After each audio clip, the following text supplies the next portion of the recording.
Hallo zum ersten GameDev Conference in Regensburg. Mein Name ist John Braun. Ich bin aus Hamburg, nicht aus Regensburg.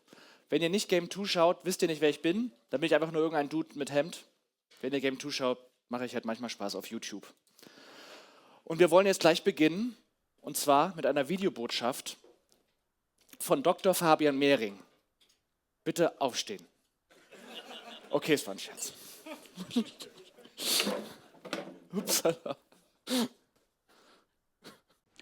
Liebe GameDev-Community, liebe Entwicklerinnen, Entwickler, liebe Kreative, meine liebe bayerische Games-Familie, dank euch, da ist die Oberpfalz heute das Epizentrum der Innovation in Bayern. Regensburg beheimatet heute die Creme de la Creme der Game Artists auf der ersten GameDev Conference, zu der ich euch natürlich die allerbesten Grüße schicke aus dem bayerischen Games-Ministerium, dem Staatsministerium für Digitales. Ich bin fest davon überzeugt, mehr Kreativität an einem Ort als heute bei euch ist kaum möglich. Was ihr heute auf die Beine stellt, ist ein absolutes Hochfest der Indie-Games. Heute steht hier eine der innovativsten und kreativsten Branchen des digitalen Zeitalters, völlig zu Recht, wie ich finde, im Mittelpunkt. Für mich als bekanntermaßen mega stolzer Games-Minister in Bayern ist völlig klar, die Games-Branche hierzulande, die hat sich längst als eine bedeutende, als eine dynamische Wirtschaftskraft etabliert und wir in Bayern sind laut Games-Verband zum Nummer 1 Top-Standort in Deutschland geworden. Games sind nicht nur ein Motor für Innovationen, sie prägen zunehmend auch die digitale Kultur und Bildung in unserer Heimat. In der Games-Szene sind die Pixel-Pioniere zu Hause, die wir so dringend brauchen, um die digitale Transformation in Wirtschaft und Gesellschaft in unserem Land zu meistern. Naja, und genau bei euch in Regensburg, da entstehen eben diese neuen Ideen, die so dringend nötig sind, um die Branche voranzubringen. Ich finde, wir können deshalb wirklich stolz darauf sein, dass immer mehr Städte und Regionen in Bayern sich im letzten Jahr zu echten Zentren der Spieleentwicklung gemausert haben. Das ist eine großartige Entwicklung und deshalb ist auch das Oberthema eurer heutigen Konferenz, wie erfolgreiche Studios Game Art machen, so spannend aus meiner Sicht, denn großartige Spiele, die beginnen mit visionärer Kunst, sei es in Character Design, Animation oder in Weltengestaltung. Und auch die Speaker, die heute bei euch sind und ihr Wissen mit euch teilen, die kommen von internationalen Top-Studios und bringen wirklich wertvolle Einblicke aus der echten Games-Praxis der globalen Multimilliardenszene für Games mit zu euch nach Regensburg in die Oberpfalz.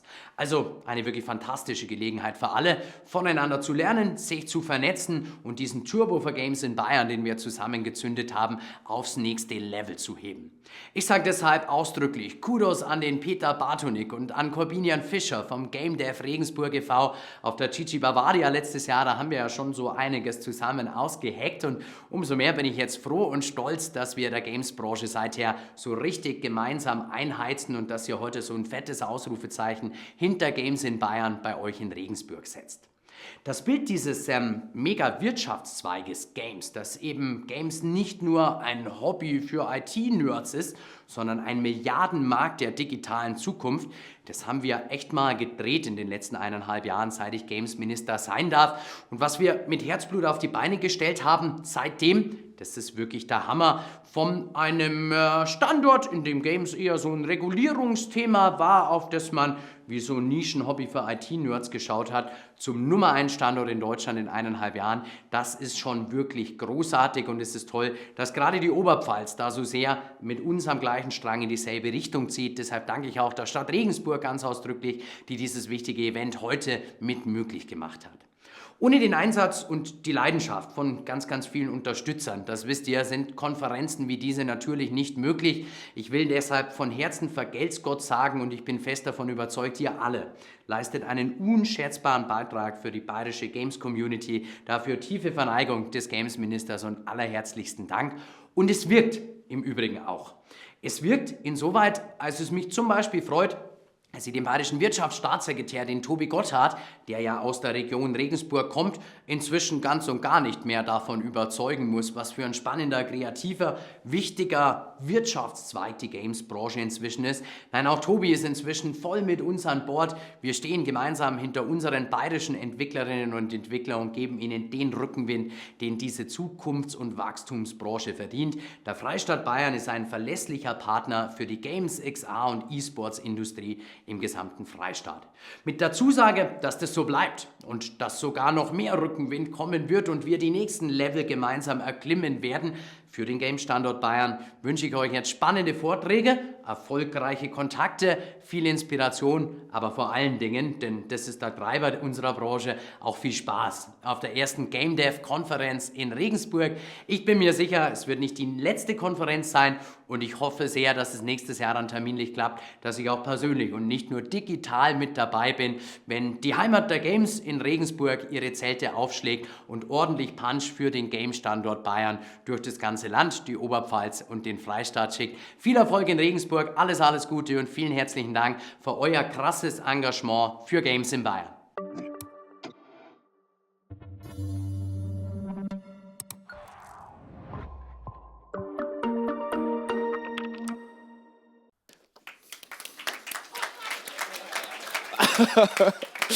Ja, wie wertvoll die Einblicke in den Mega-Wirtschaftszweig Regensburg sein werden, das werden wir heute Abend ja noch rausfinden. Aber jetzt kann Tobias Gotthard selbst persönlich beweisen, wie frisch der Rückenwind für die Entwickler und Entwicklerinnen in Regensburg wirklich ist. Tobias Gotthard, da ist er. Hi, willkommen. Geht's ohne Mikrofon? Nicht?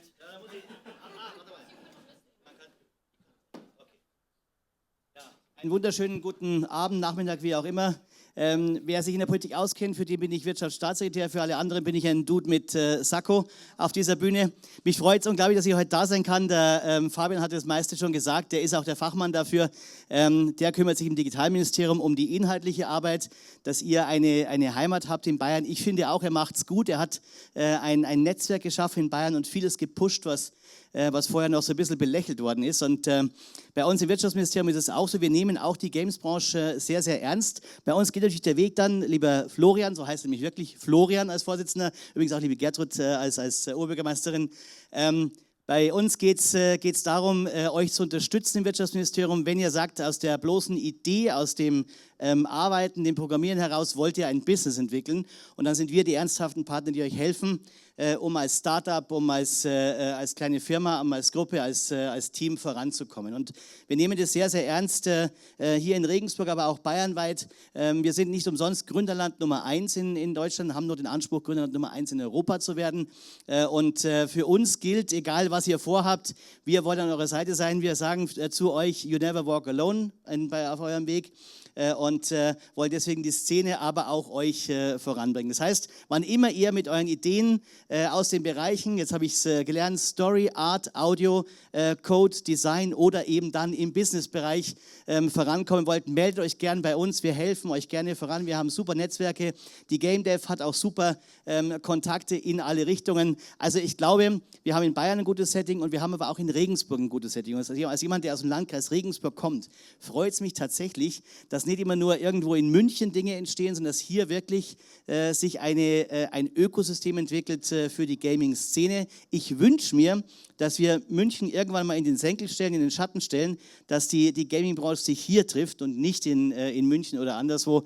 Und so machen wir das, genau. Das ist eine gute Ansage von Florian. In diesem Sinn, heute Abend alles Gute, viel Erfolg, viele gute Gespräche, viele Erkenntnisse bei den Vorträgen. Und ich freue mich, den einen oder die andere irgendwann einmal im Wirtschaftsministerium zu sehen mit einer konkreten Anfrage für eine Firmenweiterentwicklung. Vielen Dank, alles Gute.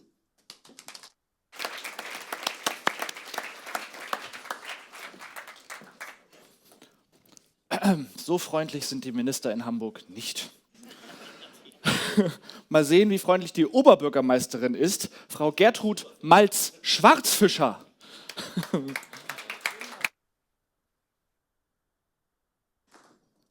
Ja, schönen guten Abend hier bei uns im Degginger zur ersten GameDev Konferenz.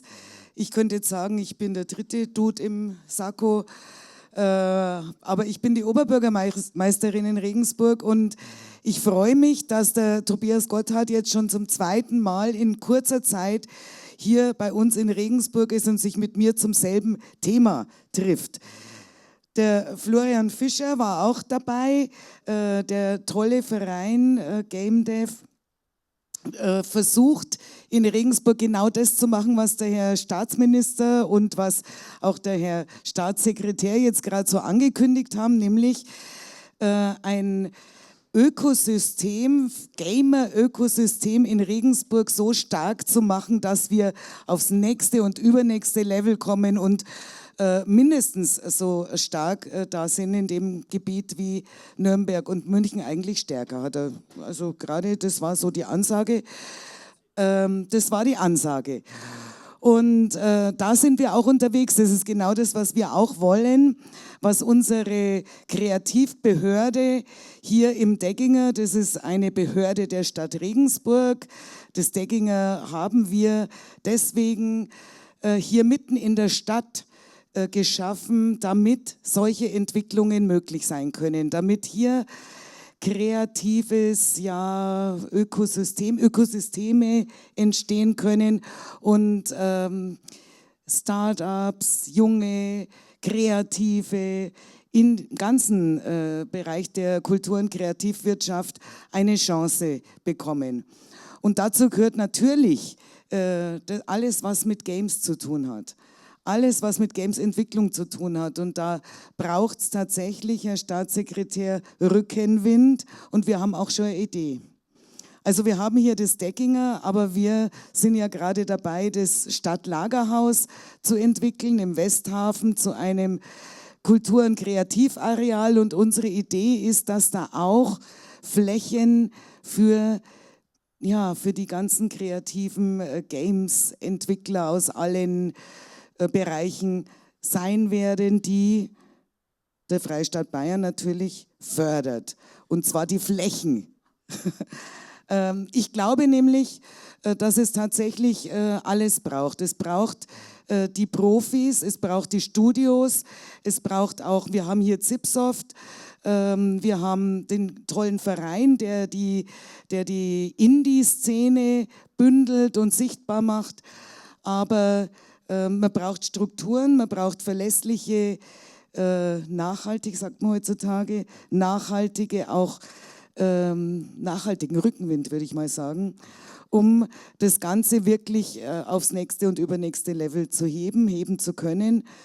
Das wäre meine Botschaft an den Minister gewesen, war es auch schon, wie wir uns kürzlich getroffen haben. Ins Wirtschaftsministerium geht diese Botschaft natürlich zuerst, weil das diejenigen sind, die fördern können. Und wir hoffen auch, dass wir dahin kommen, gemeinsam im Stadtlagerhaus. Jetzt aber heute hier im Degginger wünsche ich allen begeisterten Gamerinnen, Gamern, denen, die alles entwickeln, denen, die Netzwerke knüpfen, denen, die nach oben kommen wollen auf alle Level, heute einen tollen Abend, guten Austausch auf der ersten GameDev in Regensburg und natürlich wird es die zweite und dritte auch geben und vierte und fünfte. Also, schönen Abend, Dankeschön.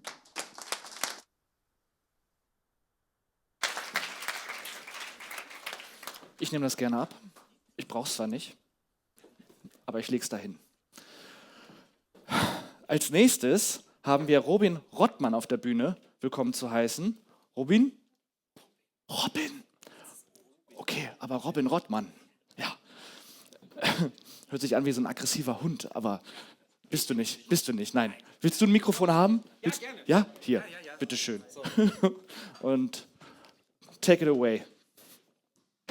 Hi. Während ich eine kurze Umbaupause hier noch versuche zu überbrücken, weil ich noch einen HDMI-Adapter irgendwo reinstecken muss. Erstmal, hallo, schön, dass alle heute Abend da sind.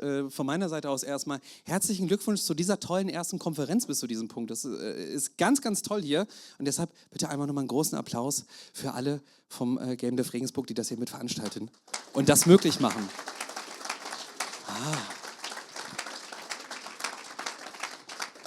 Genau, ich habe das Briefing nicht bekommen, ich habe keinen Sakko an heute. Ich würde aber gerne die Chance nutzen, ganz kurz Games Bavaria ein bisschen vorzustellen. Ich bin Teamlead von Games Bavaria seit Dezember diesen Jahres und einmal ganz kurz in den Raum gefragt, wer von Ihnen hier vor Ort weiß, was Games Bavaria ist? Einmal Hand hoch. Das ist der schöne Moment, wo man merkt, dass man doch ankommt. Wir gehen es trotzdem einmal ein bisschen durch. Einfach nur, weil, glaube ich, alle, die hier vor Ort sind, ich werde mal duzen jetzt im Großen und Ganzen. Einfach nur, weil ich glaube, viele von euch viele Sachen, die wir anbieten, dementsprechend auch nutzen sollten, und ich will einfach mal so einen ganz groben Überblick geben. Uns freut es natürlich total, sowas wie diese Konferenz hier in Regensburg mit zu unterstützen. Ganz kurz zu Games Bavaria per se. Was ist unsere Aufgabe? Wir machen die Strukturförderung. Das heißt, wir sind nicht der FFF und unterstützen finanziell einzelne Projekte und Spiele von euch allen, sondern uns geht es darum, wie kriegen wir die Sichtbarkeit und den Support für alles, was in Bayern passiert. Und da sind natürlich Konferenzen wie diese hier genau der Moment, wo wir sagen, hier wollen wir gerne mit unterstützen, hier passiert gerade was total Schönes und Großes, wo wir natürlich gerne mit dabei sind. Wir sind ein 5-köpfiges Team zusammen mit unserer Geschäftsführung. Dementsprechend, ihr werdet alle bestimmt schon mal irgendwann irgendwo gesehen haben. Wenn ihr noch nicht so lange mit dabei seid, ihr werdet uns auch kennenlernen, keine Sorge. Scheut euch natürlich auch nicht, uns einfach anzusprechen und mit uns ins Gespräch zu kommen. Generell einfach nur, weil es wichtig ist, wir sind gefördert durch das Bayerische Staatsministerium für Digitales und gehören mit zur Medien Bayern, und da gehören insgesamt 8 Standortinitiativen mit dazu. Das eine oder andere kennt man vielleicht auch, das Mediennetzwerk Bayern gehört mit dazu, der XA-Hub, das Media Lab und natürlich unter anderem auch Games Bavaria. Genau, was machen wir? Netzwerkkoordination ist eines unserer Hauptziele. Das bedeutet, wir wollen euch allen dabei helfen, dass ihr euch besser vernetzen könnt. Bedeutet für uns nämlich genau Räume zu schaffen wie diesen hier, wo ein Austausch stattfinden kann, wo sich neue Vereine gründen, die irgendwie sich um das Thema Entwicklung, um das Thema Game Art, Game Design drehen. Alles das ist da, wo wir halt reinspringen wollen und dafür sorgen wollen, dass ihr alle die Möglichkeit habt, euch miteinander zu verknüpfen. Standortmarketing ist natürlich genau das, was sowieso mit dazu kommt, dann ganz automatisch, weil uns geht es ja darum, dass eben klar wird, hey, das passiert gerade alles in Bayern. Hier sind gerade ganz, ganz viele Dinge, die eben neu passieren, und ich kann es eigentlich nicht schöner als alle meine Vorredner eben sagen, darum überspringen wir den Part eigentlich, und natürlich am Ende des Tages ist wirtschaftliche Förderung dadurch natürlich auch gegeben. Jetzt aber nur ganz kurz dazu, was sind eigentlich unsere Aufgaben und was machen wir, und das ist der Moment, wo ich allen nur sagen kann, jetzt zuhören, weil da ist vielleicht für den einen oder anderen was mit dabei hier. Wir haben unter anderem Programme für Mentoring für Game Devs, das bedeutet, wir haben den Level Up Accelerator bei Games Bavaria, für den kann man sich bewerben. Der ist gestartet letztes Jahr im Sommer, ging 7 Monate und soll wirklich Leute, angehende EntwicklerInnen an die Hand nehmen, sich selber auszugründen, vielleicht, wenn man auch schon ausgegründet ist, seine ersten Schritte zu machen. Und das hat für uns gehießen, wir haben halt ein großes Netzwerk an Mentoren aufgebaut, die halt sehr, sehr viele spannende Insights zu Marketing, zu welche rechtlichen Themen muss ich eigentlich bearbeiten und welche inhaltlichen Hürden kommen dann noch auf mich zu, wie vermarkte ich meine Spiele so, dass sie auch wirklich gesehen werden, wie kann ich Q&A so machen, dass es wirklich am Ende des Tages auch was bringt. Das sind alles Sachen, die da Teil von sind, und ich kann nur so viel verraten, die Ausschreibung für den nächsten Batch geht bald los. Bedeutet also, wenn der eine oder andere oder die eine oder andere hier vor Ort ein bisschen Unterstützung sucht, gerne den Level Up Accelerator im Auge behalten. Dann natürlich Sponsoring von Events wie zum Beispiel dieses hier.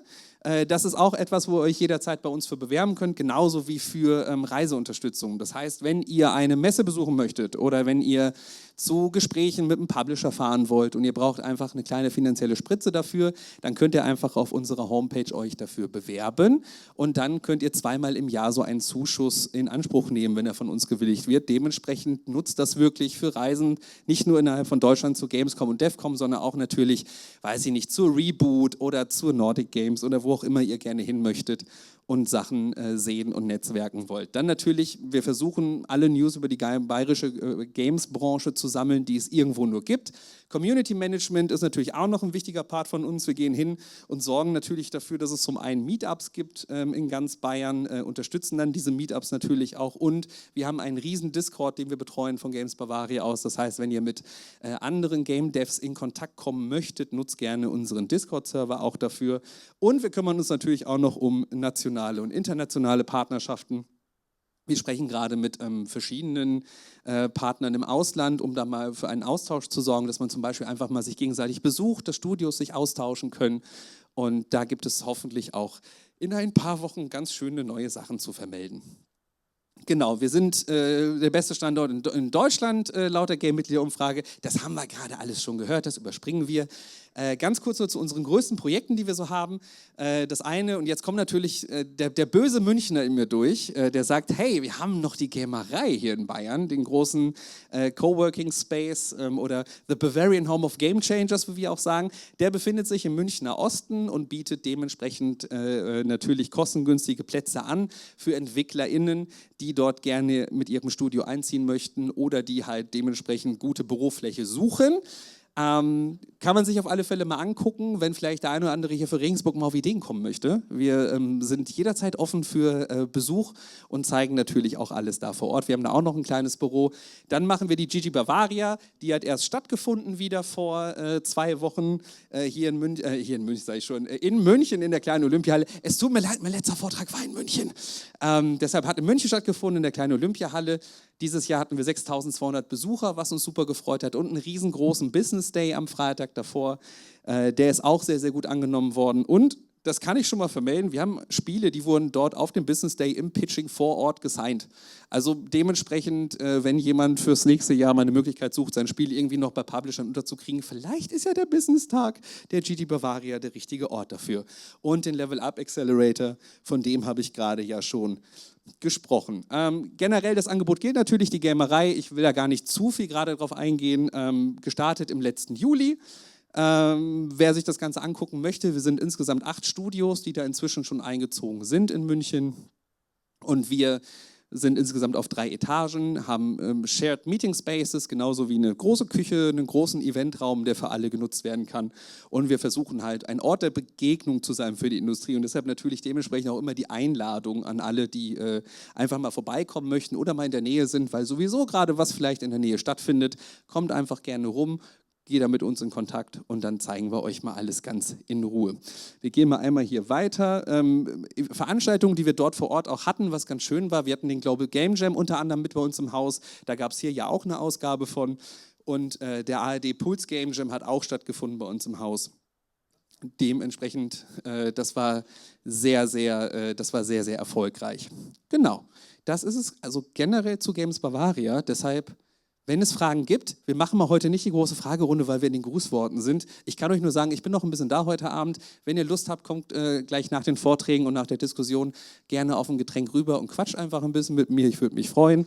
Deshalb sage ich an dieser Stelle vielen Dank für die Aufmerksamkeit. Ich wünsche euch ganz viel Erfolg heute, einen wunderschönen Abend. Und wenn ihr Lust habt, da könnt ihr reinfolgen, um mit Games Bavaria in Kontakt zu kommen. Schreibt uns gerne jederzeit eine E-Mail, wenn ihr Fragen habt oder Ideen oder irgendwie Unterstützung braucht, in was auch immer.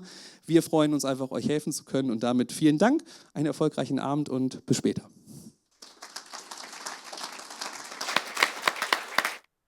Das war ja mal ein sehr viel freundlicherer Auftritt, als mein Gehirnsfurz-Kommentar zu deinem Namen hätte vermuten lassen. Ich bin halt auch 7 Stunden Zug gefahren, ne? Also, come on. So, jetzt geht's weiter mit dem ersten Heavy Hitter des Abends, und zwar mit Julius Girbig von CD Projekt Red. Seines Zeichens ein Technical Animator. Willkommen.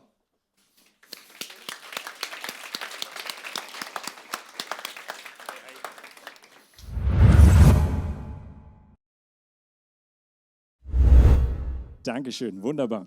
So, I'm going to switch to English now, actually, because of accessibility reasons and stuff like that. But if you don't understand something, I'm mumbling, anything, like raise your hand, I'll catch you up. No worries, let's keep this casual. First of all, hello. Will this go? Boop. Okay, technical difficulties, as always. There we go. Crazy.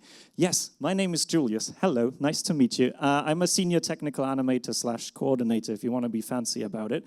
But yeah, I'm a developer at CD Projekt Red, and I'm here to tell you about some things. I started in 2016 in the gaming industry. That's sort of my first professional thing where I started. I'll talk about this in a minute. In 2022, I joined CDPR on The Witcher 4, so that's roughly 2.5 years ago. I then, in June 2023, also became a product owner there, for those of you who know what that is. And in 2024, I also got this coordinator thingy here. That just means I'm like a sort of assistant to lead, like the lowest step of management, essentially. I'm the boss of 2 people, if you want to be about it.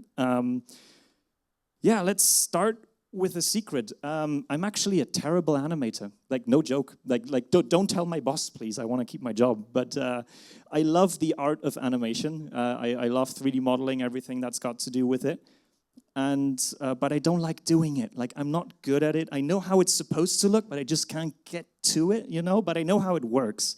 So the funny thing is, what happened is I just started trying to avoid animation, but still working with animation. So I became really good at not doing animation. So that sort of, yeah, led me onto a way, like, you know, how I get the most out of animations, like pre-existing ones, essentially. And this is something that I think might hopefully be valuable to some of you, because animation is really hard. And Peter essentially just told me, like, hey, maybe you can think of something you can tell a bunch of indies here. So maybe I have some tips for you. Or I guess an alternative title could be How Trying to Avoid to Animate Became My Job. This is structured in 3 parts, because I know not everybody here is an animator interested in 3D animation, by the way. I have no idea about 2D. So I will first talk a little bit about my journey to CDPR, because I got a lot of questions regarding that, and like kind of what my job actually is. Some tips, like again, how to get the most out of your pre-existing animations, and also what I learned as a product owner that I think might be helpful for a lot of you, but we'll get into that in a minute. Essentially, everything began with this beautiful creation of mine. I know it's very nice. For those of you who know it, that's the Blender default cube. I got as far as painting the corners, and then I got stuck. But yeah, this is like how I started, literally. So don't feel bad when you're starting out with animation or 3D. It's hard. Like, I know how hard it is. But yeah, that was, well, how long ago? I think 2010. So that was, oh gosh, 15 years ago. Wow, that's a long time ago. I was 12, by the way. I don't know what rid me, but I was just like, one day, I want to know how animated movies work. And my brother was like, hey, there's this thing called Blender. Use it. And so I got to be the weird kid that didn't go to football lessons or anything. I just sat at home and did Blender stuff. But, well, I had fun.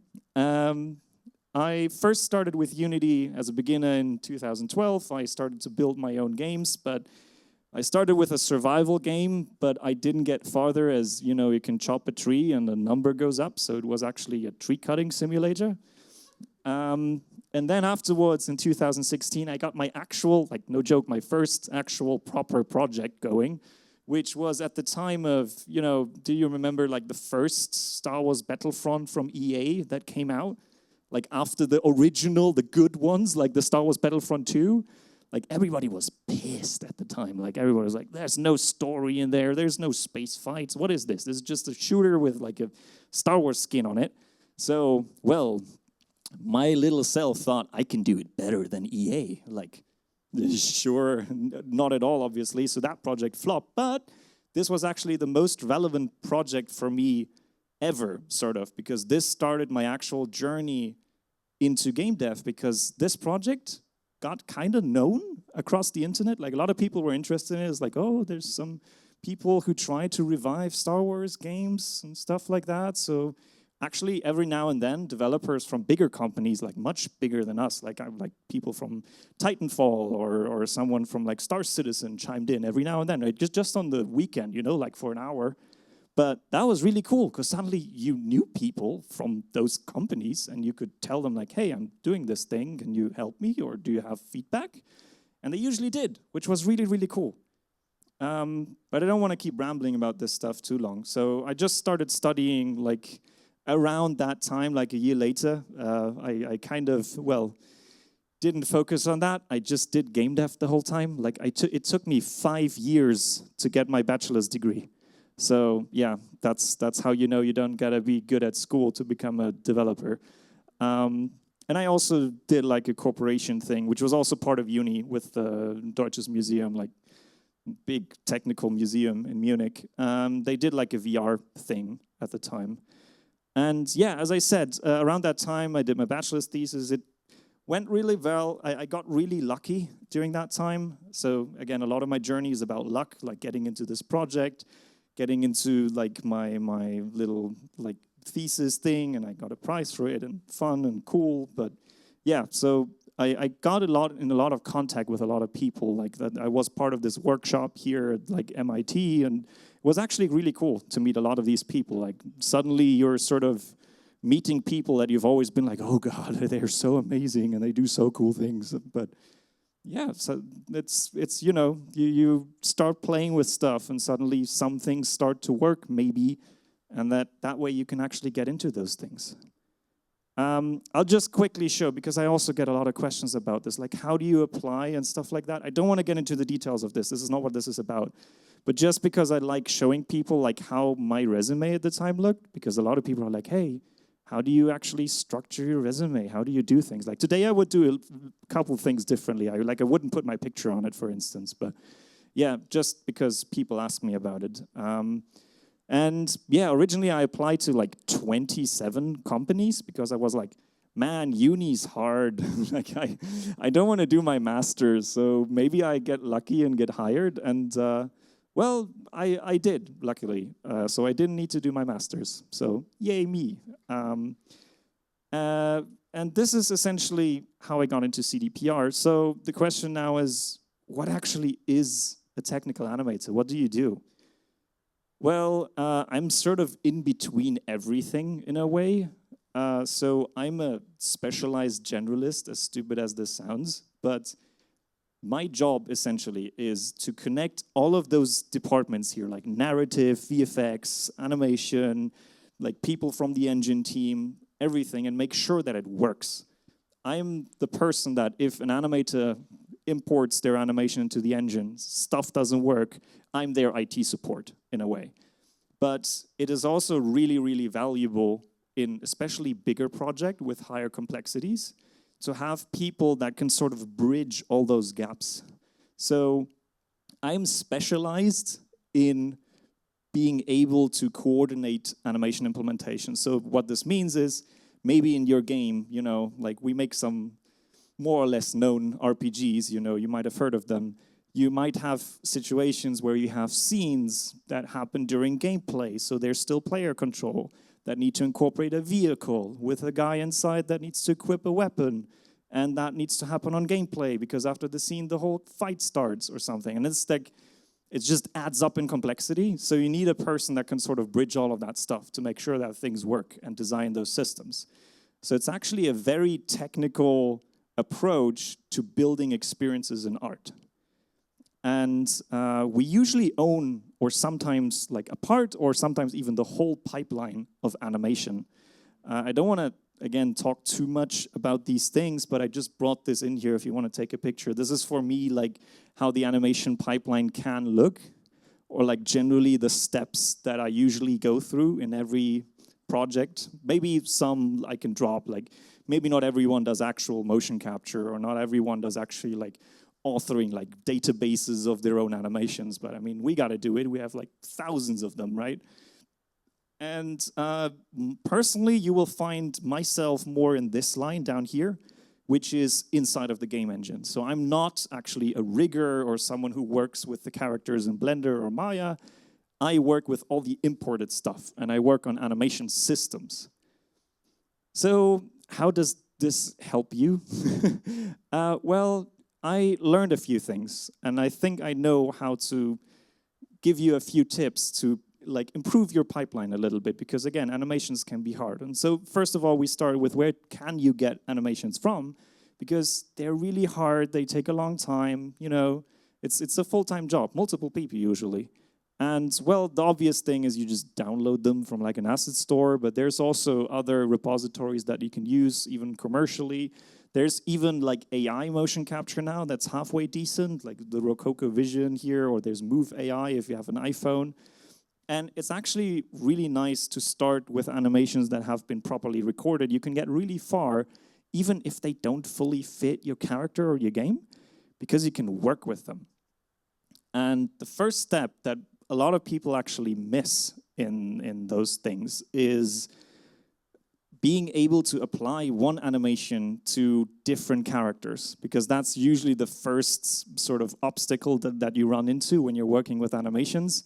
You just downloaded a real cool animation, but for some reason, one character has a different amount of bones in the spine than the other one, so the animation just doesn't work. But there's systems to get over that. And obviously, I'm an Unreal Engine guy. Sorry, I don't know too much about Unity, so a lot of this will just be like Unreal Engine stuff. But just to give you an idea, you can very quickly, from this character here on the left, just transport that to your game character and actually just reuse those animations across characters, across genres and games and stuff like that. But you probably still have that issue of, well, how do you get complexity? Like usually you have like maybe one anim set, or you found a different one that looks nice, but it's still not enough to cover all your different needs, and you still kind of are searching for that fidelity in a way, even in an indie game. Animation is super important because that's what makes things feel snappy and feel satisfying. So I always recommend to get complexity through combination. So just as an example here, I have this little animation of a spell cast. It's actually quite terrible. For those with a keen eye, you can see that the feet are like sliding a lot, and it's not even great, and the effect sort of is just a sample one from Unreal, but that's an animation that we can work with. And by combining it, for instance, with a walking animation, we can suddenly get a new animation and a way to combine these to increase our fidelity. So what this means is, for instance, here, I use this blend graph node that allows me to blend the upper body with the lower body. And I can get very precise about those things too. I can make those blend a little bit slightly so that a little bit of the upper body is still preserved on the right, so it's not super static, but there's actually like motion incorporated still. And suddenly, you don't need like a separate animation for your sword or for your whatever that your character is carrying. You can just combine them and just get new versions of the animations. And you can even save them out to separate animation files. So that's really nice. And that's sort of the basic like foundation that I'm working with in my everyday work. There's also much more advanced blending techniques. This one here is called a blend space. The name is very fancy, but essentially just means you have this axis, this space that you can use to actually choose between different animations and blending between them. So every single dot that you see here on this blend space is actually an animation. But the way that you blend between them is not just, you know, A, B, sort of take the middle in between. You can have markers in each of those animations, so the walk cycle here is synchronized with the walk cycle over there. So you have a smooth speed up while you're walking. And obviously these are 4 animations, like 1 just standing around and 3 walking one. You don't even need that many. You can usually get away with just a standing and a walking one. But this is just to show that you can even get like really fast transitions to really fast running if you want to. And this saves you so much time and makes things so much, you know, feel more satisfying, because you can actually feel how the feet connect with the ground, so the character feels more grounded in the world. You can also do some math. Yay, math. We love math. Well, I do. I gotta have to in this job. But essentially, an animation at the end of the day is just a bunch of numbers in a way, like a bunch of rotations of a skeleton over a time. So I can do math with it. And that's really cool. Like imagine we have this hit reaction animation here, but this is very specific to this weird sword pose that this guy has. And I want to translate, let's call it the essence of this animation, like the thing that makes this animation the animation, and translate this over to other animations. What we can do is we can subtract. Yeah, I know, it's crazy. Essentially, I subtract the idle pose from this guy over here from this animation. So what is happening here is I get the difference between this pose and this animation, which leaves me with the essence of this animation, which looks a bit funky if you just play it on a T-pose, but that's the hit. Like, that's what makes the hit reaction, pretty much. And now, what I can do, which is really cool in my opinion, is I can add this now, like just addition, like regular math to other animations to generate new versions and new things. So you remember this little spell casting, combined thing, walking? I can just add it on top, like as a layer, and it looks kind of cool, I think. And the best thing about it, which might be a bit hard to tell for the people in the back, but the hit is actually triggered at a different time every time. Like his arm sometimes goes up, sometimes it stays here, because it's not, part of the clip. It's just, procedurally added whenever I wanted to.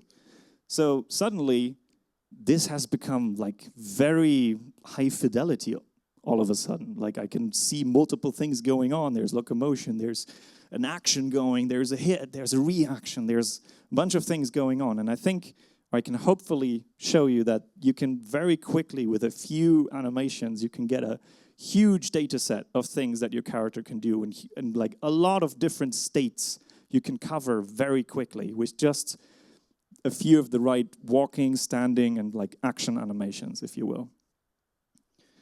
There's also one thing that kind of feels like magic to me that I want to show, which, if you remember that, that hit reaction, this additive, as I called it, that was just one animation, right?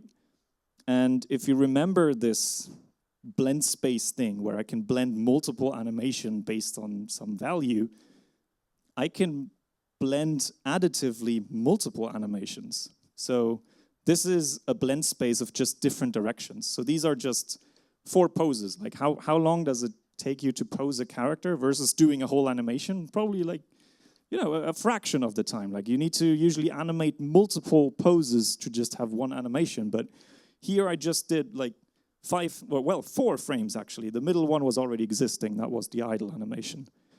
And now imagine the whole additive process of subtracting and addition. I do this with that animation. And that looks like this. So suddenly, I can blend dynamically in which direction the character is hitting. Which, again, it's just 4 poses. And it's just become suddenly so much more like high fidelity. I'm missing a word here, I think. But yeah. And I think this is very powerful. And I think it's not very used a lot by indies to just use those pre-existing abilities to blend animations, to sort of, dig into those procedural systems, because it's very scary. And I know that it is because I went through that time myself, but it can become very powerful. Like math can become cool, actually, folks. There's also one huge topic. I could talk about this for literally hours, and I think we have still time afterwards, after this one. But there is this concept called inverse kinematics in animation. This probably, I don't know, like maybe hands up. How many people know what that is? Because, oh, wow, okay. I'm surprised. Like usually it was just like 2-3 people in the whole room. But that's awesome. So generally, for those of you who don't, this just means that you, instead of rotating the shoulder, then the elbow, and then the hand, you tell the hand, hey, go there. Like I can't rip it off my arm to show it, like luckily, because otherwise I would need to go to the hospital. But imagine I just put it like an invisible target here in 3D space, and I tell my hand, hey, go there. And then the system can sort of backwards, that's why it's called inverse kinematics, like walking backwards this chain to say, okay, if your hand's supposed to be here, put the hand here. So, okay, if the hand is here, your elbow needs to be somewhere here. Okay, and then your shoulder needs to be somewhere here. So this is what I'm trying to show here, that sort of I just provide a target that I can move around in the engine to the hand, and the arm follows it. And this is incredibly powerful. Like during runtime, or like while the game runs, you can suddenly do a bunch of things. You can like rotate the head based on a target. You can make characters touch things, or like make them actually connect with like the sword to the shield or something that they would never hit otherwise, because you're never, like, your player is never doing what you want. Your player is always rotated a little bit to the right or a little bit to the left, and it looks like you're missing, but really you should be hitting. So you can use those targeting systems, I'll just call them that, to sort of adjust and steer your animation a little bit to just hit the targets correctly. And that is insanely powerful. There's actually whole games that are being built around just this concept of inverse kinematics. Like even during a game jam, I think last year that was, we built this, which is literally the whole game revolves around inverse kinematics. Like the whole story of this game is that you play two worms that are trying to go on a date because they never had a date before, so they dig up a corpse and have to control it to get through the date. And you have to have those tasks up here, like scratch your head and stuff like that. And obviously the controls are awkward, that's the point, right? Like it's supposed to be awkward. But it's just so much fun, like seeing how the whole body sort of manipulates, just using those two targets, those two hands, and maybe a little bit of physics on the head, right? And I even, now on the GG Bavaria, where I was recently, I saw a game, I think they actually won a prize, I don't remember exactly, but they had this game with a spider that was just running around, and it was kind of like a physics sandbox, but the whole spider, the whole animation was just like them providing a target for the feet. They did zero animation on the spider, and all the legs were just animated using this technique, essentially. So yeah, that becomes very powerful very quickly. And these are like the main things I believe that you should watch out for from an animation perspective. I did also think about, though, like, okay, what else can I tell those people that are not too into animation? And maybe there's still some things I learned during my time at CDPR, and I believe there are a few. Generally, I learned a few things as a product owner, but probably, again, not a lot of you, or maybe, again, hands up. Who knows what a product owner does? Hey, okay, a few. Generally, well, you own a product, duh, sure. But what does that mean? So you're essentially assigned the responsibility to make decisions over a product, which can be like a part of the game, or maybe the entire game, or maybe a system, or maybe you're building a house, or you know, like something that brings value to someone, like something you can sell, or something that brings value to you. And you make decisions. You're the responsible person, the owner of that product creation, in a way. So you're tasked with deciding should we develop this thing? How should we create it? Should we go with way A or way B? And the product owner does make those decisions. So I, for instance, I own a part of Witcher 4, and I need to make decisions and trying to maximize the value of that part of the game. Long story short, what you need to do is, well, try to set good goals. And I think everyone here, like tonight, is probably here because they're trying to build something. Like either it's a game, a VR experience, maybe you do music, whatever it is that you're doing, you're building something, you're creating something, you're creating value, or you're planning to, at least. And I have a few, let's call them lessons. I did like a talk at GG Bavaria, and I called it lessons that I learned, that I think might help you still, because I needed to learn them the hard way in a, well, corporate environment with a lot of money involved, so that was stressful. But nevertheless, the first thing I found out is you should really find out who you should be talking to. This is, again, like sort of a duh thing. But, well, most of the times you might not be informing the right people, and you might be talking to the people that are more or less wasting your time a little bit. So what I found out is this technique or tool that's called a stakeholder map. I know stakeholder sounds scary and financial, but essentially those are just people who have something to do with your product, that have some interest in what you're doing. Can be you're part of the team, your boss, your clients, whatever.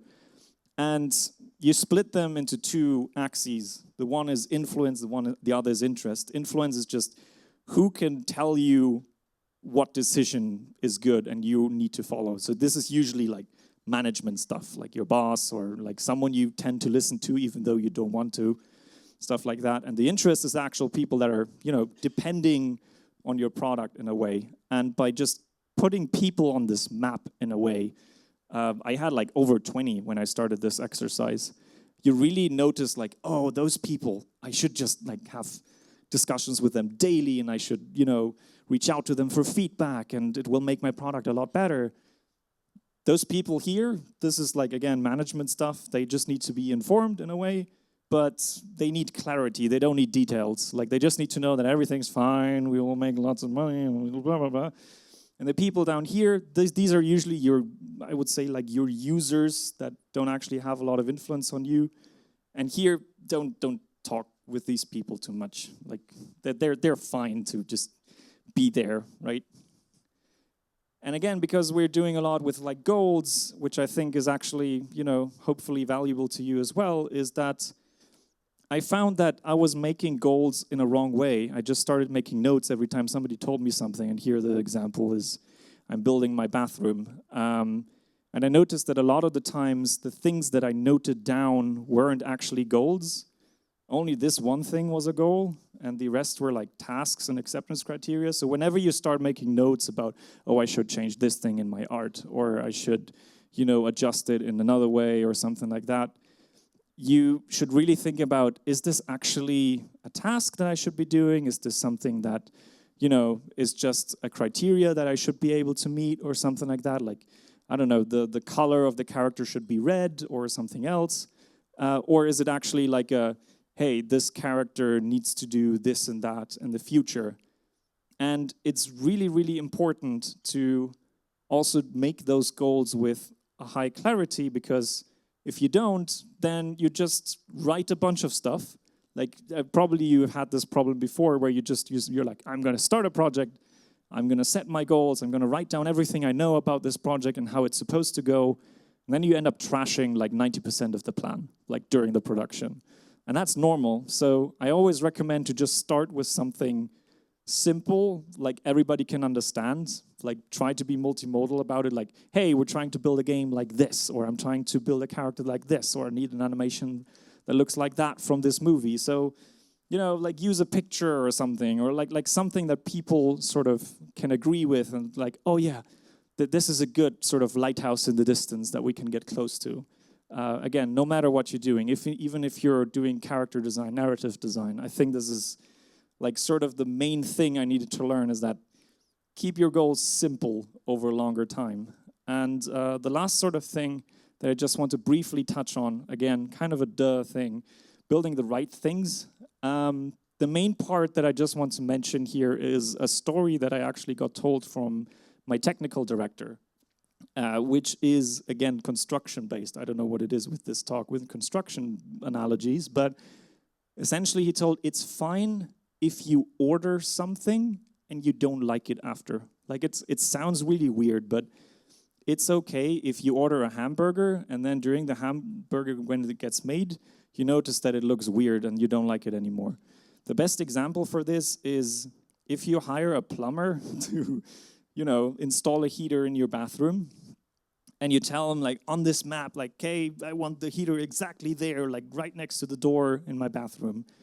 And then you give the guy the money, and he builds it, like, 3 weeks pass. You go upstairs, you go into your new bathroom, you want to open the door, and dunk, the door hits the heater.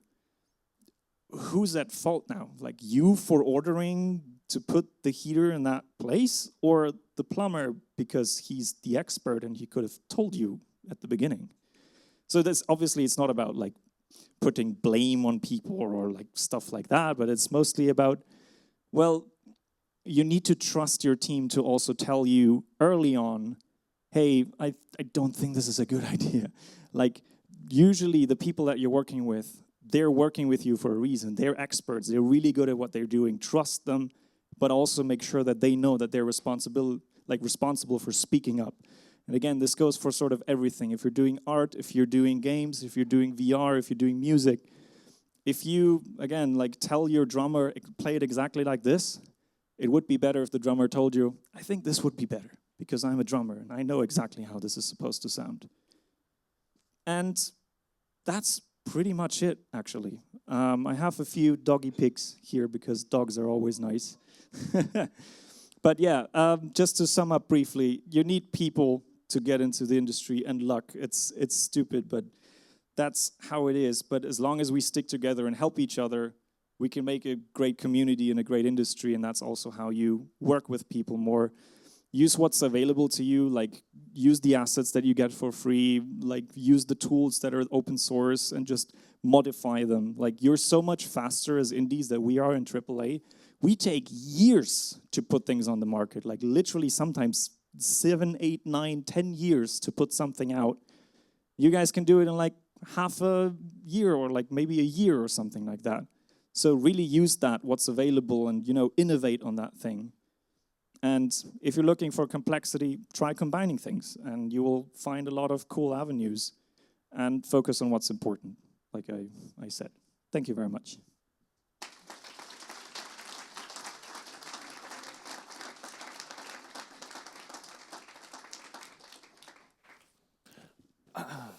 All right, questions, we will have questions later, so write them all down, because we have another heavy hitter to welcome on stage, Mr. Mikuláš Podprocký from the Warhorse Studios.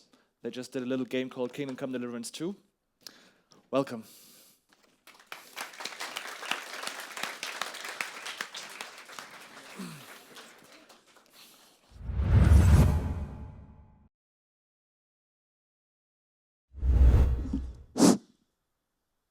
Hello.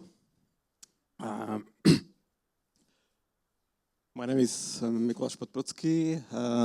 I will be talking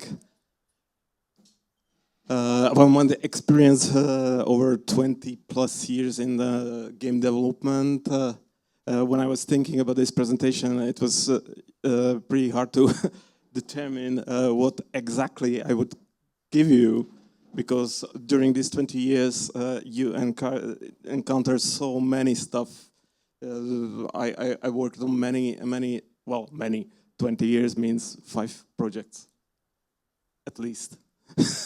So, but the topics that we brought up and the way we kind of wanted to deliver was very different. So I was not sure what I will deliver. So I decided that I will give you tour through my 20 years experience in the game industry.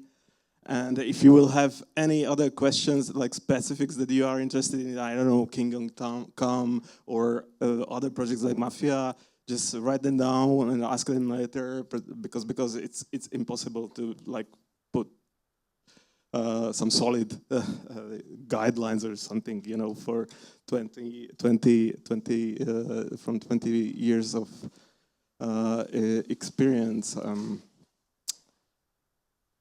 So let's just briefly my backstory and how I'll get there.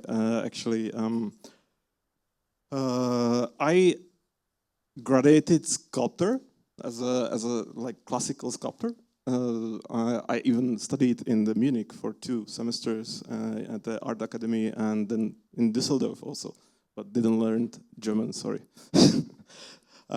So yeah, my background is classic art, but it always was like because I was always this kid who draws pictures, and stuff like that. But I always was interested in making something more with it.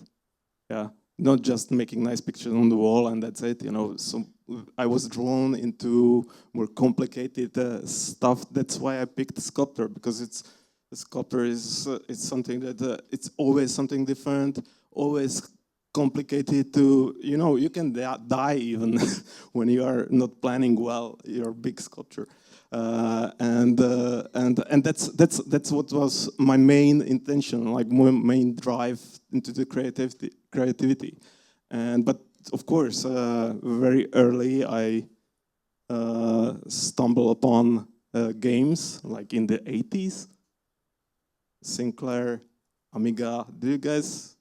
I don't know how is the years here. If you guys stumble upon this, even and the Sinclair ZX Spectrum, there was the game who had the editor, in the 80s on the tapes. You would be able to do levels and record it and then crazy. And this was the moments when I first started to think about, yeah, that's something interesting. You know, and from then, you know, you go different, because I am originally from the East Slovakia. There was the game industry zero, no one knows. Even today, it's it's not that bad, not that good actually. So it was still back in my mind. And after when I was in the academy, there was no internet back then that you can easily find out where to apply for the job, right? So I saw in the news some gaming magazine advertisement that they are hiring for concept artists and painter and concept artists for into Illusion Softworks, actually. So I applied, and from 2002 I started to work even before I finished the school. So yeah, and that was the beginning, and what drove me, what gives, like, game development actually gives you a possibility to make the worlds, the living worlds, and that's something that was still something that I was interested in, and I believe that if you have right push into the right direction, you can do this, and it's super rewarding. And if you get there, actually, as a question, how many people here from the AAA industry? Do you guys work? Okay, so I can beat you, right? Because actually this presentation should be about you guys to be to understand that the AAA game industry is actually indie industry with good funding, and there is no bigger difference. Just there is so much money that keeps you on the job for 10 years or 6 years, as was mentioned. But that's basically it. You end up doing the same stuff what you guys doing for half a year or something, but you are doing it on the big projects with big funding. There is no solid pipelines. There is no solid direction most of the time. So this is just the and just let you know, deliver. You have these romantic ideas about what the game development is. Now you end up in the studio. One more thing is that my experience is really a little bit different than most of the people today, because most of the people start indie and end up in the AAA. My experience right now is that I started in AAA, made a lot of AAA projects, and now I'm slowly switching into indie because I can actually. So yeah, deliver. This was something that really struck you. You come to the company, you see all the stuff that you dreamed about working, but you really need to be prepared that you will be delivering crazy daily as a cog in the machine. You end up as a cog in the machine. This is the first thing that you'll learn when you end up in the AAA studio. If you really want to make games, be very clear what you want to do there, because you end up doing what others picks you to do. Because this is how AAA big studios works, right? They don't want you to be creative. They want you to make the bricks. So basically, this is what I did all the time. I set the targets for myself and try to catch it. This was always, but very important thing, if you want to do this and you want to build a career in the AAA industry, is to be very clear what you want, but also very good at what they want you to do. So don't expect that you are there doing some milled job and asking that I want to be lead, or I want to direct, or I want to do this, and that's will not gonna happen. So be very, very, very constant what you have to do it in the best way possible, and then try to find your place. And yeah, and that's actually what you do all the time when you are in AAA studio. Constant fight for opportunities. because you end up where you didn't want it to. I know people who are 20 years in the game development and doing brick textures, right? You don't want to do this. So we really, because the fascination that you got there sometimes can be enough for you. You know, somewhere deep inside you will be satisfied that you get there, but be careful, because there won't be any other cool stuff that you could do. So constant fight for opportunities. It's basically daily bread for you. I just point out some examples that I did. Actually, I entered up the game industry as a 2D artist because that's what they wanted, and I ended up doing like hundreds icons for the Tycoon game. Right? Not a very cool thing actually, but for the starter, fine. And I did a good job. And based on that, they pushed me into new projects and everything was fine. And because they was super satisfied, I asked them that I want to be lead character artist. Right?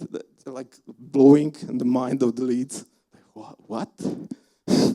So, but because you were good and you picked the direction that you saw, you need to understand the ecosystem of the studio if you want to pick the right place. If you see in the ecosystem that there is the need for this guy and this is something that you want to do, pick it up, but you need to be self-sure that you can do this.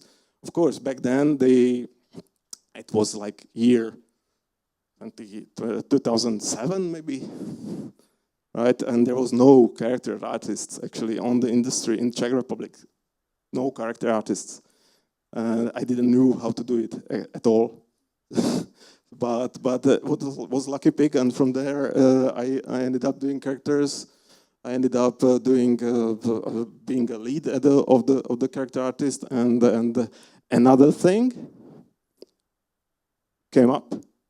Because in the Czech Republic, I don't know the rest of the world. Probably somewhere else it was different. You know, I know that Western game developers was far much further in the structure ecosystem of the studios than we were. We had no concept artists. Like for example, I don't know, Mafia 2 didn't use that much concept art at all, right? It was mostly that our director said he wants something like that, and we did it. And I said, as the senior character artist already, we need concept art department, right? Again, you need to see possibilities, you need to see what you need, you know, and pick the place for you that is interested for you, and of course it needs to be something that will bring up the project, and that's how you grow in your experience. Yeah, this is just a short brief about the projects that I kind of for 20 years. It's almost sad if I look at it like that. It's just a few. Started with the Circus Grande, which is almost unknown title. It is the Tycoon game that I was mentioning already. I was working on the Mafia 2. Actually, Mafia 2 was like 12 years of development.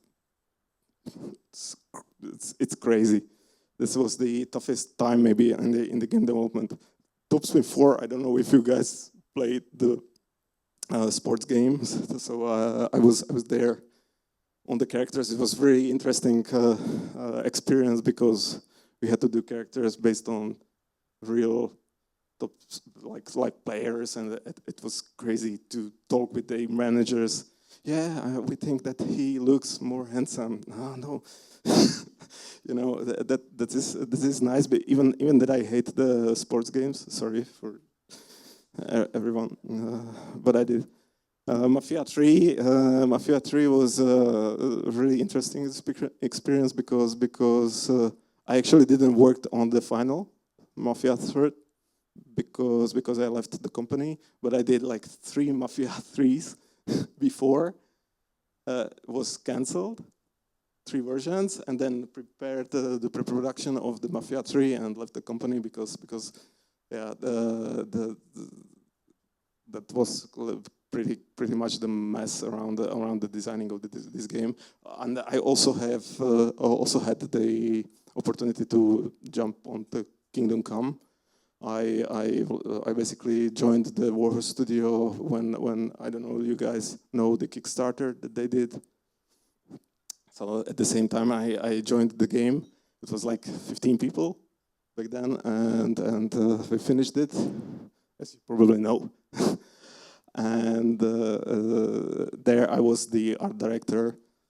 So all these things that I was talking about just joined into one position of art directing that cool game.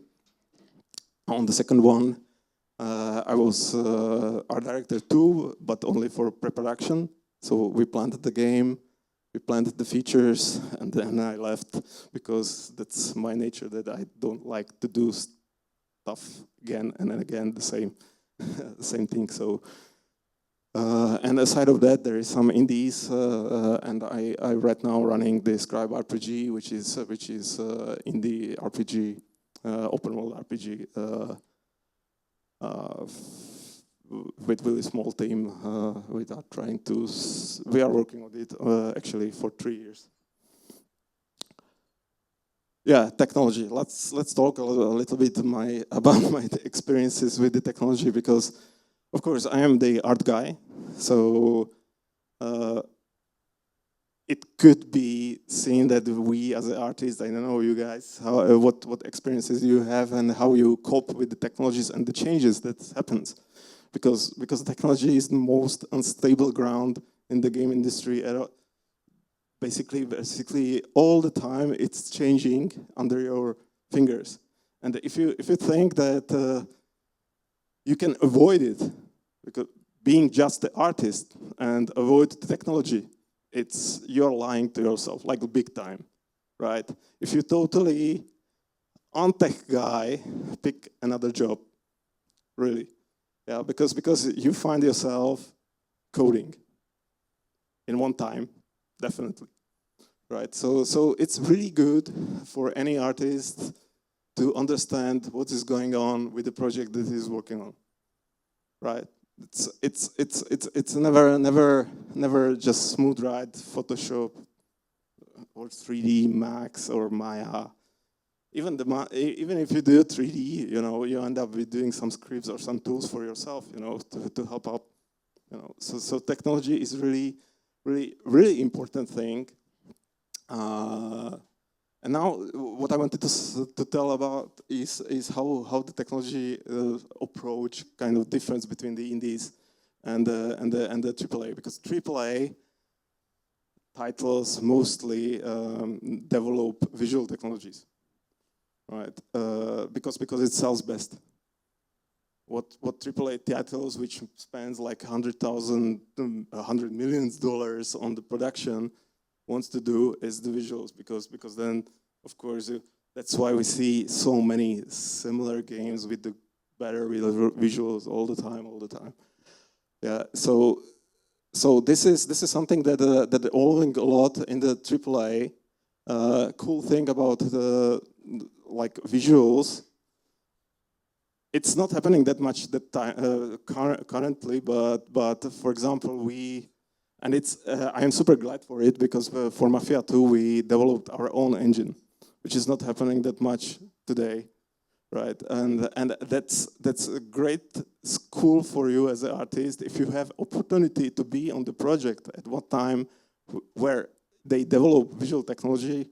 It's the best how to grow as the game artist, because you will understand how it works, right?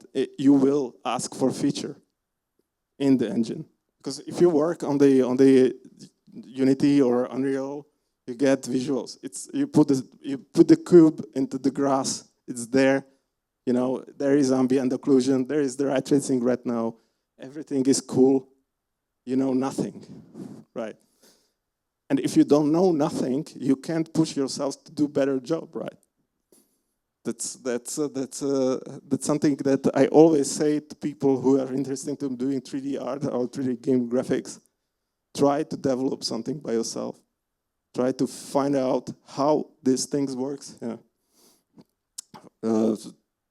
Story like when we was pre-producing Mafia 3, we were still working on our own engine. Subsurface scattering. Do you know what it is? Back then, in our engine, that doesn't existed. This topic just came out, like first subsurface scattering stuff was happening in few games. Now we need to start to understand and how this thing should work in our engine because we need it. And it's super cool just to dig in, trying to find out layers, how to mask it, how it should work. Then PBR kicks in. Now we rewrite the whole engine to PBR, you know, and this iteration is something so valuable that I encourage everyone who really is into 3D graphics to.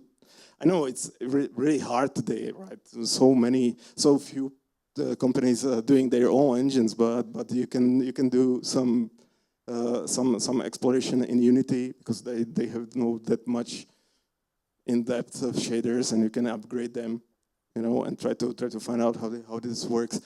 So this is evolving AAA, and another thing when you are working on AAA titles, which is interesting, and it's actually pain in the ass, is the consoles.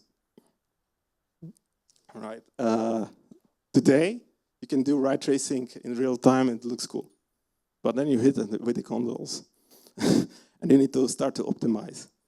And optimization is something that, again, will teach you so much about how these things should work. I'm super happy for the consoles, right? I know that it's not so cool to say amongst the AAA developers because most of the people hate it. But without it, we would be stopping thinking about what we are doing. Right, and that's super cool. But in terms of indie development, interesting part is, and I think that you guys all doing it, so I won't be spending time on this, is developing the game tech, actually the game mechanics. What I lacked all the time when I was in the AAA was that we were actually not spending that much time on the game mechanics, like doing it freshly, new game mechanics. Of course, in the Kingdom Come, we stumbled upon few, but it's a very special title. Most of the time you grab the controller and you go as you are used to in other games, and it works similarly. And I think that it's a sad, it's something that is not that much interesting. Yeah, let's talk about a little bit how we did or what we did with the characters through all the projects. This is just the decorations. Yeah, if you know the Mafia 2, Joe, this is model that I did. Yeah, the story behind the character art is interesting because today the character art, current characters in AAA have like 500,000 polygons. It's a normal thing. We started, Joe had like 6,000, like whole character. And it definitely kept up with visuals in the cutscenes, in the close-ups. It worked. And that's again something really cool because for indie development you can go this way still. You can use this kind of low poly characters and still have really good visuals. Like and it's pretty fast to do right now today. Don't need to be scared. What you should be scared is, for example, what we did with the Kingdom Come. With the Kingdom Come, we came up with a great idea of clothing system for all characters. I don't know if you guys played the Kingdom Come. I don't want to be like certain. And you can layer the clothes there, and it's really like realistic thing. Nice idea from the design point of view, right? It's super cool. No one had it. But then you need to make it. And that's, if you listened to previous speech with the nice stuff about the animation and the morphing blending and the animation trees, and you combine it with the clothing system that we invented, you end up with something that is really painful. Just briefly, how it worked. We really had to have every layer with the same topology. So as a 3D artist, you had a problem to add nice details. So many people left the company actually because of that. Yeah, because this is what you need to, when you are director or lead, you need to really count with what you ask people to do. And we had this, and I was all the time like, oh man, like they will hate me, and they did. But it was painful. So we had to have same topology because we had the morph target for each joint or each spot on the clothing system, which was dynamically deformed when you put another. And now, if you guys have experience with the skinning and the rigging, and on the top of this, you will add this crazy system. Do not do this at home. really crazy. This is something that usually happens when you leave complete control on what you do on the design department. You need to know as the artist what is happening, and you need to really strongly advise against. It's of course cool feature, but if you played the Kingdom Come and you had problem with the FPS, this is also one of the big cases why it's happening, because we was, for example, not able to load the characters, LOD, level of detail on the distance, because it's impossible to bake it down the dynamically because you don't know what these characters were. We had the loads really in the distance, and then it was fully rendered characters, so 20 characters on the scene, and frames drop like crazy. The point is that for the Kingdom Come 2, we switched the roles, and we as an artist, we designed the clothing system, because we of course wanted to keep it. And it doesn't use this blend shapes anymore. It doesn't use crazy layering. It's based on material IDs, which are loaded in the correct position when you have, I don't know, red shirt, and then you put armor on it, and the red shirt is like having like just like popping up from underneath. You load the material ID on this part, and it works like charm, you know, because what is visually important is the silhouette on the top of like the highest layer of the clothing. So you need to just fill the material IDs on the some small portion of the mesh, and that's done. It's actually pretty easy, but you need to fail first to find better solution. So character art, concept art. This is another thing that I was. In terms of character art, I spent on characters for like 15 years. I did everything actually. If you guys have questions about the rigging, doing the facial expressions, doing the formants, or how it's called in English, I don't know. You know, all these positions of the mouth, how to do the hair shaders correctly. We can talk about that later. I don't want to go to the details in that because we could be here like for 3 hours. So physics, cloud physics and stuff like that. Another topic for a very long time. Concept art. I don't know how many guys here are like wanting to do the concept art. The point about the concept art was that no one wanted it actually. In the like 2010 till 2010 in the AAA industry in the Czech Republic, like Bohemia Interactive, 2K Czech, even the Warhorse was like very reluctant doing it. There's people who do drawings, why we should pay them use photos. Well, that's big mistake. Sorry. What is purpose of the concept art, or what we found out that is really slowing down the production when you don't give exact information, and it applies in the indie, in AAA. Be careful if you work with someone that you are giving him or her exact information, because it slows down production rapidly, because you end up in iterations.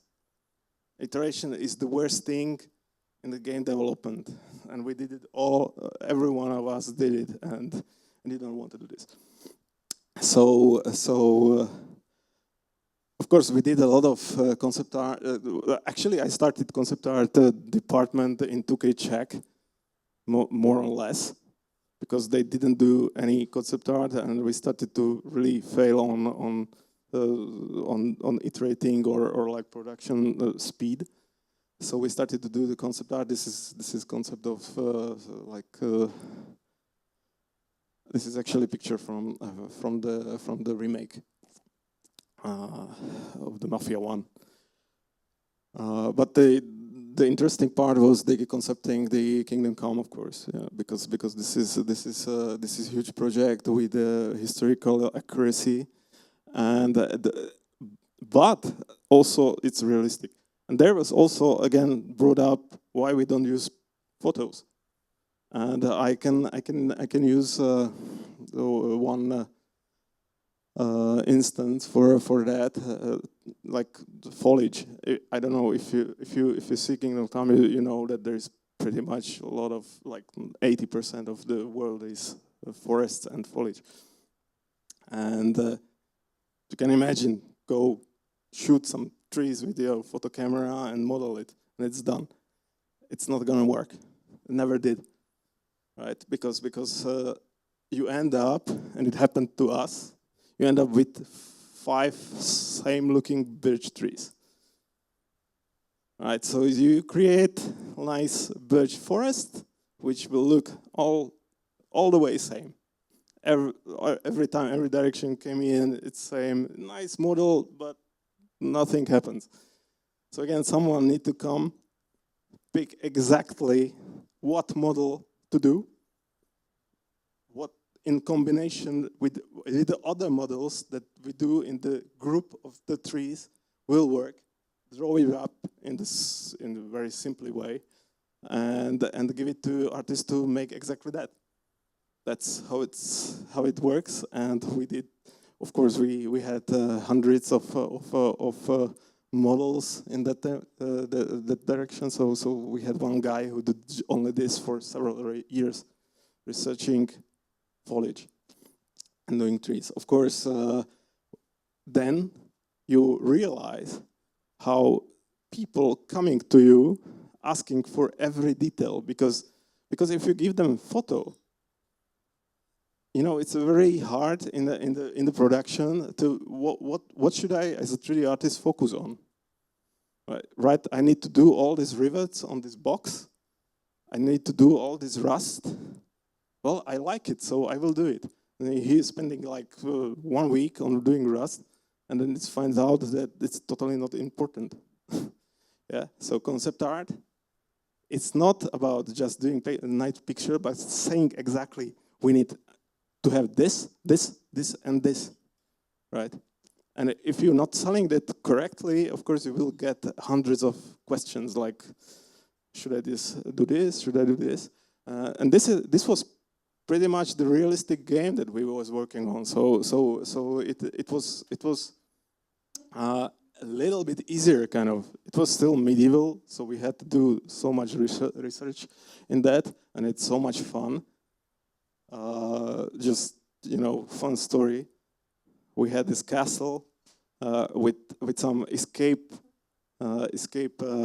road from the castle, which was used back then for picking up the water when the siege was happening. And we was researching through the materials that we found, I found out that it was really there, and we should do it, but you want to be super exact, so I went there, went through some garden of someone's, kicked off some garden, some bushes or something. I found a piece of wall in the rock, so I said, yes, it's there. So let's make it. So yeah, that was really amazing experience. But it's really worth it to pay attention in the concept art when you are preparing the tasks for the 3D artist. It's very helpful and speed up the work quite a lot. Yeah, and let's kind of wrap it up with our direction, because this is like a separate thing. I think that every indie game developer is in the same time art director, because he needs to art direct. He needs to know what to do, what he wants to do or she wants to do with the project that they're making. In the sector, it's kind of better, I think, to be art director, because you are free to, change this stuff, direct basically yourself or two of your colleagues or something like that. But on the big projects, you find yourself totally alone, because it's really you as the source of knowledge for everyone. But definitely interesting experience, which actually led me to there, was all these steps before that I was mentioned. You go through all these steps, and you are at the one point able to art direct big project with the hundreds of people underneath. It's kind of the highest thing that you can achieve in the terms of art in AAA. Game development.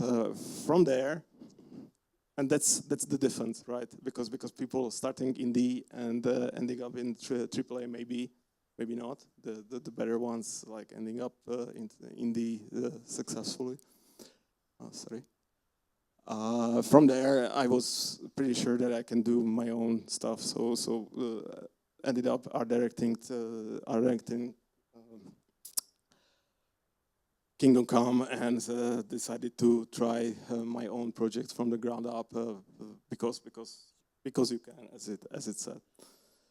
So yeah, and this is the project that we are working on right now. It's a Scribe RPG.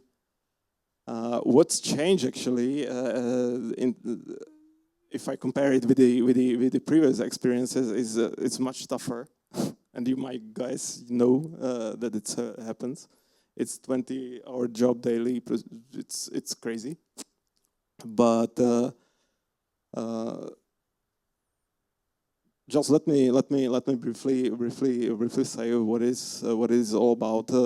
I was talking about development of the 3D engines and the 3D visuals in the AAA game development, and what I believe and what I right now kind of pursue is the development of the game mechanics, completely avoiding visuals like engine and stuff like that. We picked pixel art aesthetics. Why? Because it's fast to create. But people think that you picking up the pixel art because you are retro fanatic or something. It's not true. Creating one character with all animation takes 1 day, compared 3 to 3 months on AAA. So that's why, right? But you have the opportunity to create lots of new mechanics that you can't do in AAA. That's why we started this. This is actually completely open world RPG with the platformer aesthetics.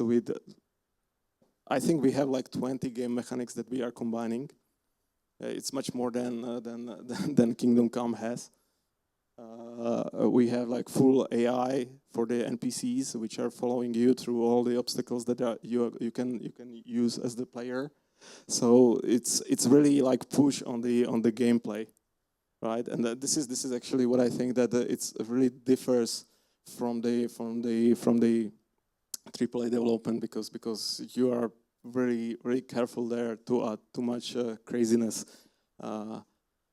Publishers, I don't know, guys, if you encountered the discussion with the possible publishers yet. This is very big question. Because of course, we had a lot of discussion with the publishers, and what I would make it short, I would say avoid them. Like really, if you don't want to get bankrupt, avoid them. It's a kind of culture in the indie game world that I have great idea, I creating game, and publishers start to show up. If it's nice, if you publish some, if you do marketing at least on socials or something, you will get noticed, and publisher will start. And it sounds like really nice if some bigger market guy starts to contact you, give us demo, we will fund you, and it will be cool, and we will pay your development, and you will be so happy because for next 1 year you will be paid for making your own game. That sounds super interesting, right? Who wouldn't want to do this? Well, I didn't. Because the point is, you release first, it starts to be the day job for you.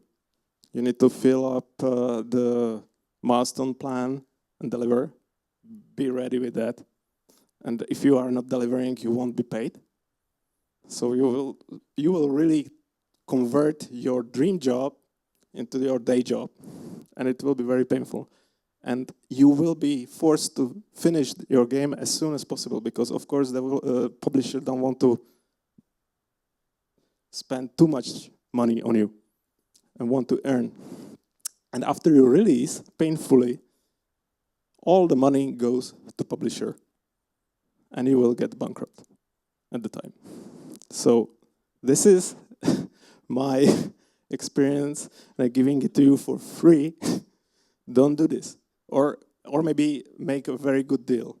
But be careful. Don't be super happy about that publishers want to do this. The best way is to be sure that you are able to do it on your own. And then if you're successful, you can get quite a big revenue from your game.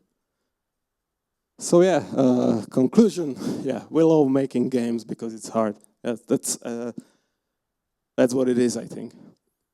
If it would be easy, who would care, right? So I actually like this sentence from, or similar sentence from Tarantino when they did like 20 takes on some shot, and actors asked, you already said 20 times that it's great. Why we are doing it again? Because we love make films. So yeah, that's the same with the games, I think. So thank you for your attention, and if you have questions later on, we can talk about anything. So thank you.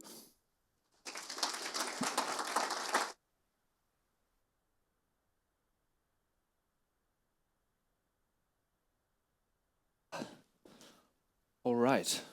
Dann haben wir jetzt noch ein ganz kleines Zwischenwort, bevor wir dann hier umbauen. Ich glaube, dann könnt ihr einen kleinen Drink nehmen. You would be able to drink in like 10 minutes, because Florian Fischer has a little word for us. And after that, we will sit here and answer your questions. And there are QR codes on the columns, QR codes auf den Säulen.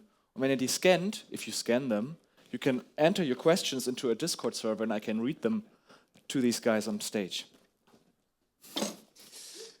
Grüße euch alle miteinander. Ich bin Florian Fischer. Wenn ihr jetzt denkt, hat der Digitalminister einen Fehler gemacht, als er Corbinian Fischer gelobt hat? Nein, das hat er nicht. Die Planung für dieses Event hat natürlich schon letztes Jahr begonnen, und da war ich noch nicht Vorstand dieses Vereins, und da habe ich mich auch noch wenig mit dieser Konferenz beschäftigt. Tatsächlich habe ich mich allgemein recht wenig damit beschäftigt, wie ich ehrlich zugeben muss, weil, und da muss ich hier ganz herzlich nochmal all den aktiven Leuten hier danken, die da, insbesondere hier dem Pietz, vielleicht magst du kurz mal aufstehen, ich meine, ihr habt die alle getroffen. Ich glaube, da sind wirklich Tage, wenn nicht Wochen in diese Planung geflossen und ohne das wäre das sicher nicht auf die Bühne gekommen. Und aber auch, Piet war nicht der Einzige, wir als Verein wachsen beständig und haben auch immer mehr engagierte Leute, die richtig coole Projekte umsetzen, wie zum Beispiel dieses hier. Und wir sehen auch einige Leute schon mit den Orga-Shirts hier rumlaufen. Vielen, vielen Dank dafür, dass ihr hier mitorganisiert habt, dass ihr die Räume aufgebaut habt, dass ihr die Leute durch die Gegend geführt habt, dass ihr den Leuten erklärt, was wir tun, warum wir es tun, wie wir es tun, ausstellt hier und einfach so fantastisch zu diesem kreativen Vibe beitragt, der eben auch die Politik hier in das Haus spült und damit uns einfach ordentlich Rückenwind gibt. Und jetzt würde mich noch interessieren, ich habe schon gehört, einer ist bis aus Hessen hier angereist, er hatte 4 Stunden Fahrt, gute, dich zählen wir jetzt mal nicht, wir haben dich eingeladen, aber wen haben wir sonst noch? Wer bietet mehr als 4 Stunden Anreise? Wo kommt ihr her? Wer bietet mehr als 4 Stunden? Okay, ja, hier, da hinten, ja, wo kommst du her? Leipzig, okay, Respekt, cool. Sonst noch jemand weit angereist? Ja? Moldawien, meine Güte, okay, das ist wohl schwer zu toppen, Respekt. Also ich würde sagen, wir haben hier eine internationale Game Conference, klasse, das ist doch ein Statement, gleich in die Presse geben, so, vielen Dank. An dieser Stelle, hier geht es natürlich noch weiter und ich hoffe, ihr seid schon sehr gespannt auf den Talk. Das bin ich übrigens auch. Aber das ist ja doch mal sehr von oben herab oder von den Klügsten aus der Branche hier zu uns kleinen Indies. Aber wir vergessen viel zu oft und ich finde es gut, dass Mikuláš das vorher angesprochen hat. AAA ist vielleicht auch nur Indie mit ein bisschen mehr Funding. Ich fand das klasse, das muss ich mir merken. Das bedeutet, ein jeder von euch hier hat auch ganz spezielles Wissen, das für einen anderen vielleicht in diesem Raum gerade nützlich ist. Vielleicht hat schon mal jemand so eine Steam-Page gebaut und weiß, wie das funktioniert hat mit seinem kleinen Game. Der andere hat irgendeine bestimmte Animation gemacht, die gerade nützlich wäre oder verschiedene Schichten Kleidung übereinander gelegt, wie wir gerade gehört haben, und weiß, wie man es am besten tut oder nicht tut.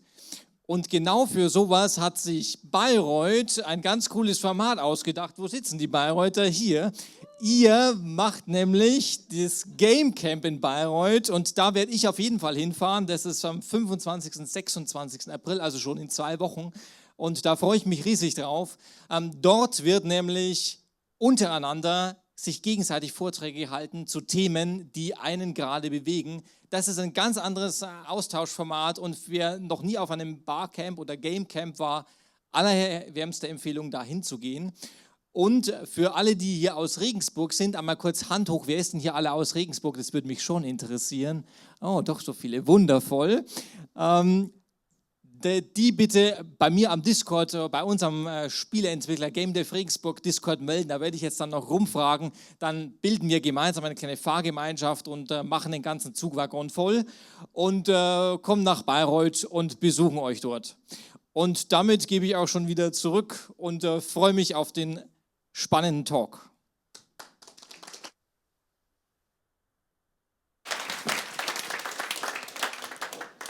Ja, aber jetzt bauen wir ja erstmal um.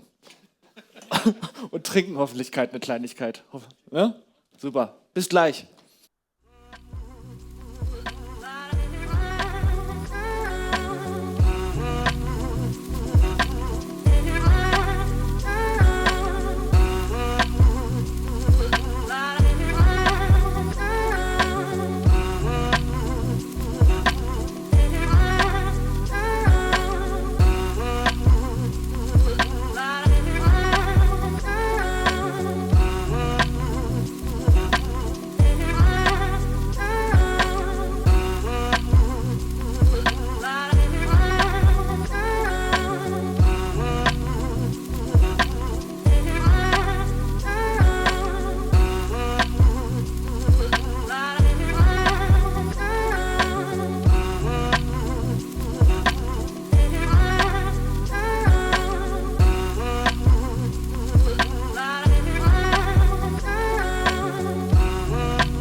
like just in of itself, like even thinking about like how things like anime actually influence games, it's you get to a point where you stop doing things because they make sense. You just do them because they're friggin' awesome, and I think that's really cool. Like it's a form of expression that is really overlooked, I think, in a lot of games. Like, why not just make the hammer 3 size of the character, like 3 times the size, I mean, or like do crazy flurry combos that are physically impossible?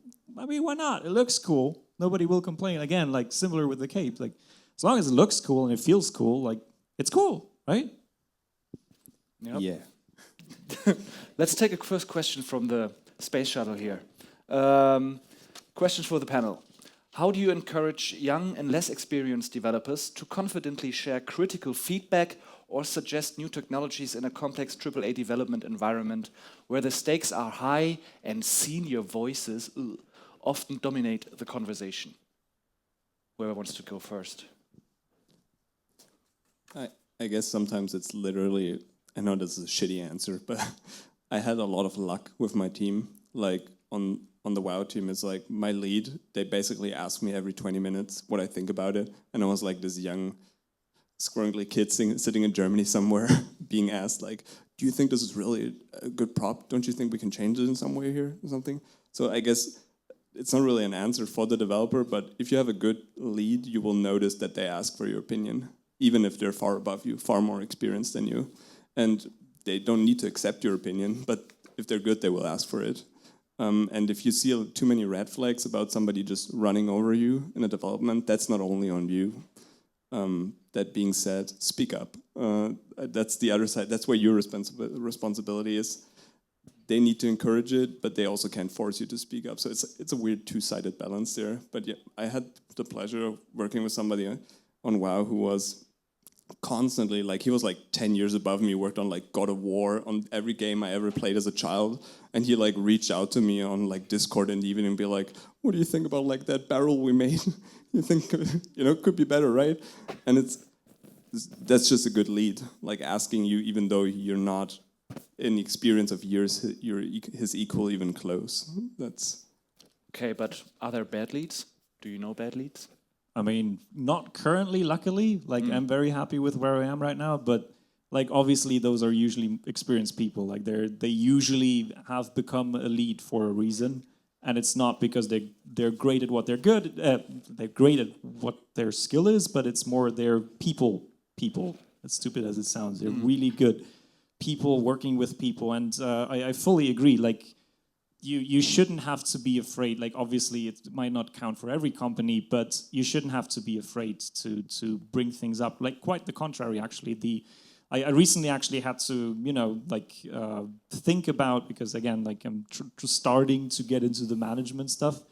I had to think about what can I expect from like a senior versus a junior and stuff like that. And for me, the main requirement for a junior is that they ask questions and that they reach out for that feedback. And what really helped me when I got into the positions when I was like little wee guy and like suddenly I talk with people who have like 10 years of experience and build the games that I love, is that, well, I try to remove myself from the idea. Like, it's not my idea that I'm putting out there. It's like the idea. Like, this is an idea. And it helped me so much getting into the different mindset of, okay, let's just put this thing on the table, this proposal, and let's just together take it apart and challenge it and make it a sort of game to play, right? And that should happen regularly and feel comfortable. And if it doesn't, it will go away with time. But yeah, obviously you also need a team that is receptive to that and that will help you to get into that iteration process about feedback and stuff like that. And I think you should hopefully never feel afraid to speak up to people. Like, even when I joined, like literally the first 2 weeks when I joined in pre-production on Witcher, I was able to just go up, like literally the game director was like the desk next to me because there were so few people at the time in that project. And he actually also himself came up to me and was like, hey, Julius, like, well, what do you think about this? Because you're hired for a reason. It's not that, you're just there and you can't do anything. You're there for a reason. And they also want to, build you up in a way that you should get comfortable with asking questions, with giving feedback, because that's what makes us good artists, is like giving and receiving good feedback. Well, that's if everything works out all right. I mean, I've been in some pretty shitty teams in my life. And then I think my advice would be just get out of there. Okay. Good one. Which engine is used for Scribe RPG? Unity. Bit? Oh, sorry? Unity. Unity. Aha. That's cool. Done. What are recent techniques or technologies that are underutilized or not sufficiently commonly used by indie game devs that could speed up or improve work? Modeling software, pre-built pipelines, Unreal Engine.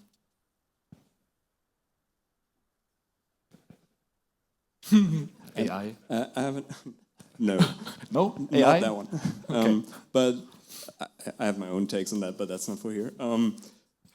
This is not new technology, but I've seen a lot of games strive. A lot of if you start making a game as an artist, like from my art side, what's your strength? And I noticed like a lot of teams, they have good painters, and I keep saying this, but if you don't want to make a shader for something and have like ultra complex underlying tech that exactly gives you the result that you want in like a real-time lighting, just paint it and make it semi-unlit or something. This is like my go-to everywhere. It's like, oh, we can't make that bark shader that has exactly like the roughness on the edges and stuff. It's like, paint it. If you can paint it and you can slap it on the model, with the right lighting setting in Unreal, it will look good. That's like my solution whenever we don't want to build a shader for something. It's just make a really good painting and somehow slap it into the engine. And I don't know why, but it works more often than I'd like to admit. It's super fun. So yeah, it's not new technology, but it's old technology that should be used more often now again. Paint stuff, slap it somewhere. Like even clouds in the back of a stylized game. People always try to do like crazy real-time stuff. It's like, make a good cloud card. Paint it, make it stylized, and just slap it in. The skybox in World of Warcraft is a cylinder that rotates with a cloud texture on it. And it's still like, check out the skybox in these games, they look great. And I know it's laughably from a workflow standpoint, but it still works. It's two cloud layers that just move upon each other and it keeps working. Not new tech, but hopefully an answer. I was wondering about this question as well. Do all people on the panel share the opinion that was brought up about publishers? Yes or no? Or definitely no. Are all publishers bad? Well, I can't really talk about this because I don't have experience with publishers. Unfortunately, sorry. So I don't. I shouldn't give advice on this. I had one experience. Like since we started, I got approached by one publisher, and it was a horrible experience. And You're so ready. I think that I can tell. Say the first letter of the publisher real quick. I don't want to say, or it shouldn't look like all publishers are bad, right? Just make good deal. Yeah. That's the idea, because they will push bad deal on you.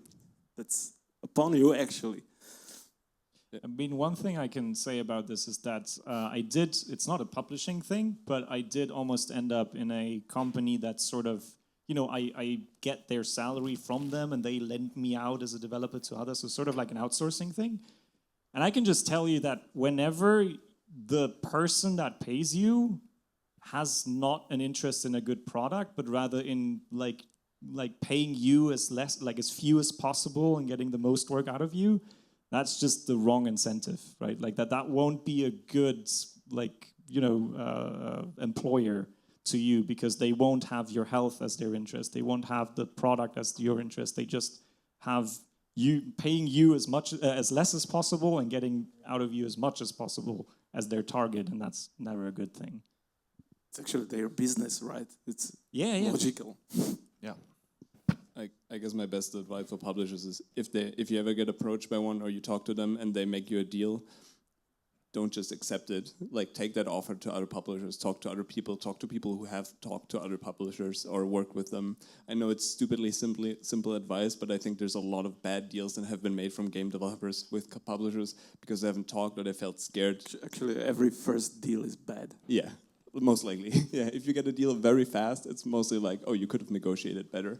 But that's a very generalized statement too. So Yeah, I mean, that's advice for But life. very truth. For life, if you get a deal on an apartment and it's too cheap, there's something fishy there. Maybe. Probably someone got murdered. I wouldn't mind. In Hamburg, especially. I was about to say in Hamburg, only one murder. Yeah. All right. Well, what do we have next? I was wondering about that one as well. It's a long question, but is working on AAA games companies, it seems pretty rough, the person says. The person is actually called Noobs for Breakfast. But is it actually all the time like that? With work environment stressful and working on something and it gets cancelled, your whole work is gone, and because of what would you suggest on working on AAA game or smaller companies and games? Okay, so I guess the person is asking, is AAA studios, are they really that hard? Or I wouldn't say they're harder, they're different. Like you have a different way of working in AAA. I know like a lot of the time it's like as soon as something is AAA, it's sort of like the holy grail and everything is crunch and like, but everybody makes so much money and it's like very like stereotypicalized. I don't know if that's a word, but yeah, you know, it's nowadays. Not true. Yeah, and it's you know, I don't think that it is, you know, I mean, there is a certain pressure to you as the artist because just like I myself, I make myself pressure more because now I know that like millions of people watch what I work on and that's scary. And that's a thing that I fight with a lot, and it's also imposter syndrome is much higher. And you're working with people that you think are just so much better than you are. So it is a certain personal pressure, I would say, but I'm lucky enough to say that in all the, like, again, I'm not super experienced like some of you are, but in my 2.5 years of working at CDPR specifically, I've never had pressure from above to tell me like, oh, you gotta stay longer or you gotta work the weekend or something. Did you ever get in contact with the fan base of your game? Do you ever like read the forums or something? Like I don't as much, no. Yeah, same. Yeah, but you know, I don't think it's this evil environment where, you know, like obviously there's some really, really bad stories because there's more money involved, more pressure usually, but I strongly believe that this isn't like a toxic environment by default. Like it's just a big company. That's sort of what it is. But a lot of those big companies started from very small companies that grew very fast, and that's usually not a good thing because then people become leads that shouldn't be leads, or like, you know, teams are not managed well because there's not enough people to manage them properly and stuff like that. But I wouldn't call it like harder or something like that because I've seen you folks work, like indies work really freaking hard. Like it's crazy. You guys are putting in so much work, and it's almost like, you know, it's the issue with working in an entertainment industry, I feel. Because it's the same for film, really, if you think about it. There's a lot of very few huge studios in film and a very large number of smaller ones. Ooh, hello. And, well, at the end of the day, even if you're like a crazy low-level programmer, the product that your company is selling is art. It's subjective. It might fail. Some people might not like it. Some people might hate it even. Some people, you know, go crazy on the internet and like call people like evil and worse things, much worse. But there's pros and cons to it. You're an artist. It's cool. But at the same time, you know, you're putting your heart into it, so it's a lot of personality, a lot of emotion, a lot of personal pressure usually. Yeah, it's a passion industry, so there's going to be big studios, I guess, making use of your passion, making you work harder than you maybe normally would in a non-passion industry. I had really positive experience in AAA and indie, and really horrible experience in AAA and indie, and actually the calmest. Like I was so afraid because right before I joined Blizzard, there was like a huge shitstorm. There was a Californian lawsuit going on. Like I was like literally about to go on the inside on something that seemed like hell, and I still can't speak to the company at all. But I know that the very isolated team I was within was like the calmest game dev experience I ever had, and I can only speak for a very isolated portion of that. Of like, it was like the prop team is like a sub team of the art team of the environment team of the. It's like 5 people, and I once asked my boss why he's so like, how can you be like so chill most of the time about everything? And he said to me, and I still quote this, Nico, we're like making the 10th expansion of this game. Nothing surprises us anymore. It's like, we've seen the shit. And like, we know, it's like, oh no, there's an asset missing. It's like, yeah, just like 12 years ago in that same other zone, where also an asset, like they've seen it all.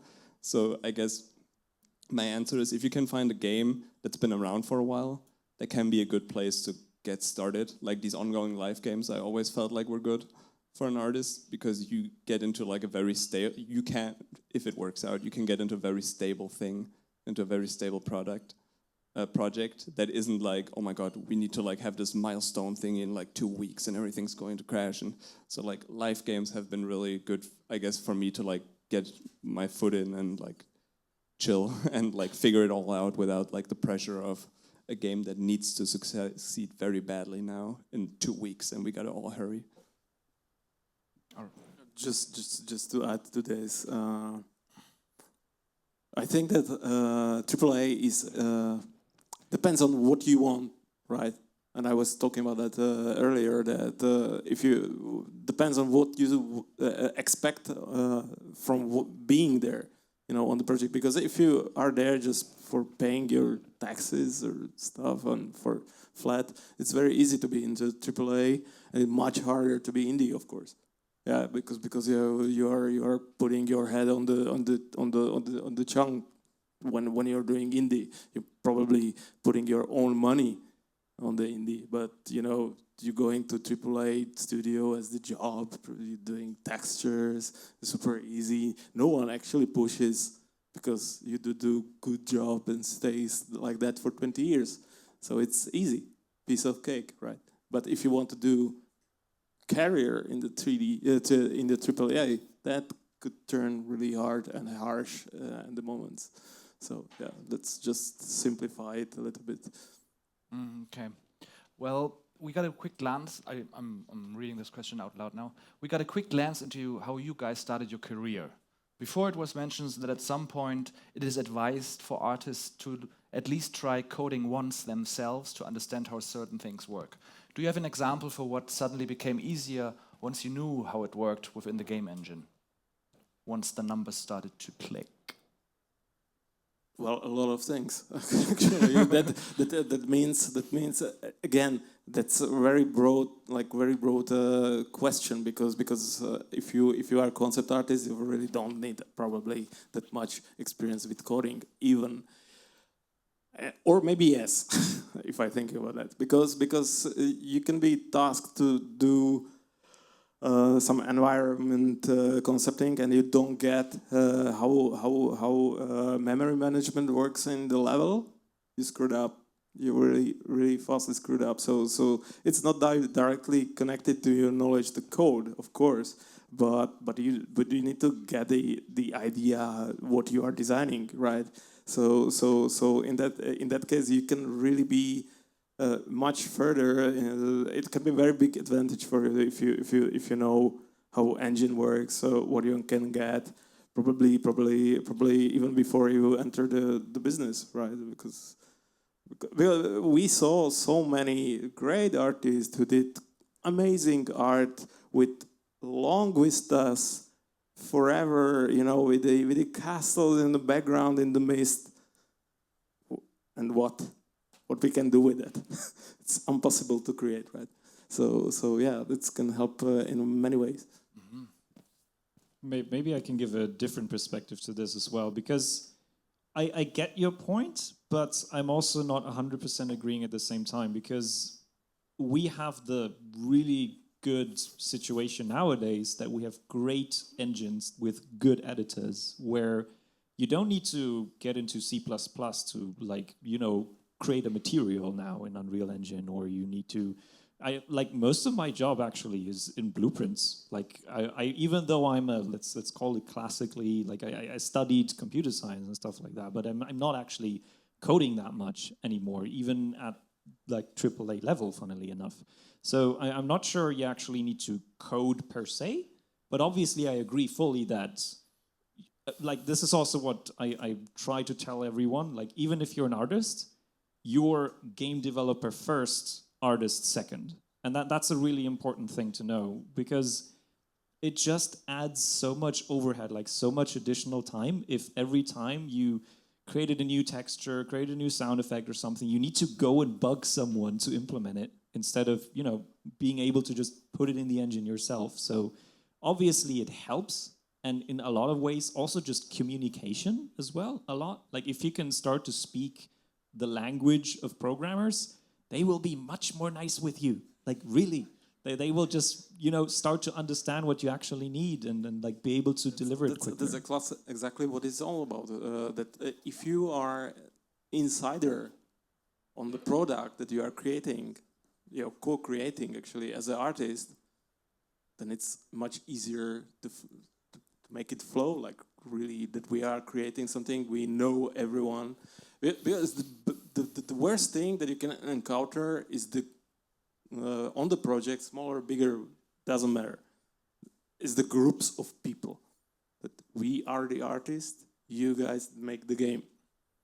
That's the most, it can turn, not all the time, but it can turn very toxic and very uncreative actually. Yeah, so be able to actually just, you don't need to be really good coder. I am not, right? But you need to know how to speak with these people. Yeah. At the beer, you know. The opposite can also be like working with the tech people can be like so rewarding. Like it's so cool as a concept artist to like make a painting, talk to the tech artist and be like, I know this is crazy, but I had this idea about fog. What if we had like fog going on there? And he's like, we can't do that. I'm like, I go back and I hit him with another painting and he's like, maybe we can do that one. And the same with like clothing. It goes for everything. It's like a constant, start enjoying working with coders and they will love you. Yeah, but the other side of this, completely agree, is that you come up with some painting with a mist or something crazy, super nice. You come to coder, we can do this. You go next time, you can't do this, and then you start to think, how can you do this scene look good without this crazy idea that I have? This is also important to know that I can do to step back and rethink, and it still will be good, right? Work around and with the coders. Be like, they tell you the constraints, and you're like, I can either accept it or. Can also be liberating. Yeah. If fog is not on the option, not on the menu. Simplifying things so much. Simplify. Fog's not on the menu, guys. No. I wanted to ask you that question. So you applied for 27 companies and CD Projekt Red took you immediately? Is that? No, I didn't even apply to CDPR, funnily enough. I applied to a lot of them, like a lot of AAA, AA, and some indies like that were local, because at the time I was still studying in Munich. And I applied to like Ubisoft and like CI games. And interestingly enough, probably it's because I'm... Sorry? Ubisoft? Yes. Well, I didn't want to do a master's. Like I prefer working for Ubisoft than doing a master's degree, you know. So you got to choose at some point. No, but either way, it was actually pretty funny because I started looking for jobs, and even the indies didn't want me. But funnily enough, the massive studio wanted me, and like CI Games wanted me, but the indies didn't.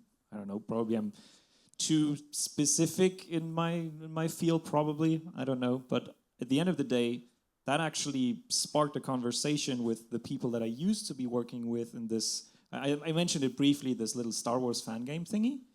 And there were a couple people there that were already, like one of them actually that I worked with, and I'm still very good friends with, ended up at Rockstar, and then they sort of did a like 2-year thing over there, and then they got hired at CDPR, and then they actually were like, hey, I heard you're looking for a job. We're doing this little franchise thingy with the Witchering. Do you want to join? And I was like, hell yeah, of course I do. And that kind of was very funny because at the same time I was also applying for Data Leak. I'm not sure whether you remember that one. They planned this Gollum game.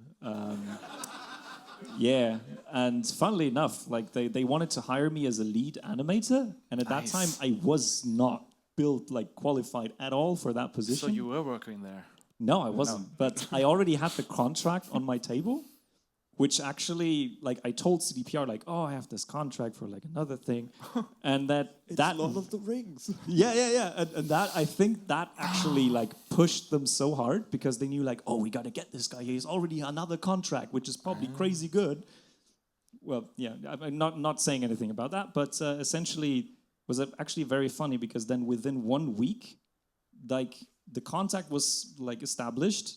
I received the offer. I had an interview with both like my future lead and game director. I had the contract and I signed it within 1 week, which is, to me, it's insane. So that kind of shows you also how if you can get lucky and you have this sort of position of, you know, they really know that they are looking for that specific skill set, if they really want you, they can get you like really quick. But yeah, that's kind of how I got hired. So it was just lots of lucky situations for me in that case. Okay, so if you don't move out into the world, no luck can happen. Yeah, exactly. I will write this in my own thought patterns. Okay. Is it still worth to learn 3D modeling and sculpting? Like when I see AI tools that create whole 3D assets, I ask myself often, is it still worth to learn or is it too late? Should I rather focus on implementation aspects? I think that is still worth, and it's the same as usual because that's the you can use AI tools and it's awesome. It's speed ups work, but if you are able to do it by hand and it's really good quality, you can push even these AI tools further. Yeah, because if you can't, you are easily satisfied with what you get. But if you can do better, you still push forward, and also the way how we think about the final product or final sculpt or whatever you do is different when you do it than when you prompt it. So keep practicing, keep doing it. It's really best way how you grow your aesthetic skills. What do you see? What do you think is best and stuff like that? So definitely don't be scared by AI. You will use AI later for speed up, but not like for guiding or something. So be ready. Train hard. Also, like just do what you love. Like really, it sounds weird. What he said, yeah. It sounds weird, but like there's so much in the human aspect and the emotion that people put into their work, and it's incomparable with what AI does and can do. And it's like the AI is there to automate like the boring stuff, but why would we as a game development studio, like I can't speak for CDPR, maybe if I would create my own studio, why would I want to use AI to do the fun part for me and only do the boring stuff? Like that's kind of a weird decision to make, isn't it? So like, yeah, AI is cool and all, and you can use it for what it's worth, but like that's not why we're here. That's not why we're doing it. Basically, AI technology, if I simplify it, is the technology no one needed, but it's here. So think smart how to use it. There's things like hand retopology on the model where you have to like draw quads on a thing and it takes hours. And there's people who enjoy it, but a lot of people I know hate it. And they're so annoyed that this is not the first thing they got automated. Exactly. It's like the last thing that will survive is the task we don't want to do. Or skinning, or rig me the character. I'm in it for the craft. Like I really fucking enjoy painting, and I know it sounds kind of like outrageous, but if you ask yourself, is it worth it to learn this? It's like if you genuinely enjoy doing it for like, let's say in 5 to 10 years, no artist sculpts anymore. If you enjoy it 5 to 10 years of doing this craft, that's worth it a lot. But also there is one I'm not psychologic, but there is this aspect of how human brain works when you create something with your arms, how your emotion brings up, endorphin and stuff like that, and how it boosts your creativity. It's not happening when you are prompting. When you're using shortcuts. Well, everyone sometimes uses some shortcuts. It's okay, but if you are completely into prompt and some creativity comes up, yes, but it's not the same way as you think when you are drawing, sculpting, doing it by the hand. So think smart how to use this AI because of course it is here and it can speed up quite a lot of stuff. But definitely, I would never be doing concept art or sculpting by AI. Why? Actually, I had one friend he's like illustrator, he's like book illustration, and he was like super happy to show me his book that was illustrated by the AI, and it was nice. It was cool. But first thing that I said to him, and I didn't mean it like in the bad way, but it sounds super bad. Yeah, that's nice. There are some people that can do this by hand. And that's super discouraging in terms of AI art. Yep. I'm not a friend of bots myself. Except Google, maybe. Okay. Do we still have time? Are you still here? Are you still have energy? Should we wrap this up? No. Okay. Yes, please. Yes, please. I need to go. I want beer. I'm in Regensburg. Last thing about really like try if you're in the art in the visual arts field, try out any of the starting like base crafts. Try sculpting, box modeling, painting, drawing, just for literally 3 days, each one of them. And if there's one that is like slight of a spark, it's like, ooh, that's fun. Keep doing that and figure out if it's still fun after months. Like I think a friend of mine just got his son. Okay, he had a son 4 years ago, but to me that's still just. And he sends him to like a sport event every week where every day they play a different sport until the kid is like, ooh, that sport is fun. I want to do that. And I think you should do that with art or anything, literally. Try it out once and be like, go, like, I don't know, meditate, sit down, drink a beer, and was that a good fucking day? Did I enjoy the fucking doing of the thing? Or was it the underlying, like, were the people cool, or was it the actual, I don't know, throwing the basketball or drawing? And, like, remember that and keep doing that. And I think a lot of people haven't tried out enough. It's like, I talked to somebody who was, like, was a concept artist, worked for Blizzard for 25 years, and I showed him sculpting. And he was, like, drawing master, Diablo principle, insane. And I showed him like some like sculpting trick, and he was like, "Ooh, that's new and fun. Why haven't tried out this?" And like, yeah, why haven't you? And I guess the basic lesson is try out every base craft, only briefly. Literally spend an afternoon on it, and if it sticks, it sticks. And then you won't have to ask yourself, it's worth it in 10 years to keep doing it, because you'll enjoy the fucking 10 years of doing it. That's my best answer, because AI sucks. Sorry. Just came to my mind the fun story about sculpting. Because when we was doing Mafia 2, there was no ZBrush back then. I was doing all the characters, all the clothing with the splines and smooth out and cut the mesh and everything. It was crazy, but we was having so much fun with that. Really like. We are like fighting between each other, character artists, that I can do some minor detail on the clothing, but just cutting out the edge and smooth out and stuff like that, in high poly phase. And then first ZBrush came, and we hated. There was no perspective, there was no fun shaders as today, and we hated so much. But after one iteration, like clicked, okay, this technology might be pretty interesting. and it does. Yeah, there's also one really fun aspect for me that sort of arose with AI, Because like similarly, like you wouldn't just stop going to concerts because you can listen to music on a record. Like the fun thing about AI in a sense, or what it kind of is causing as well, is that everybody is sort of on the same page. That is just like, we don't want AI art. Like everybody's sort of on that same page. Except Call of Duty. Well, I mean, yeah, but I mean, most of the user base, I would say at least. And the funny phenomenon that I keep seeing more and more is that people start to value human-made art more because of AI.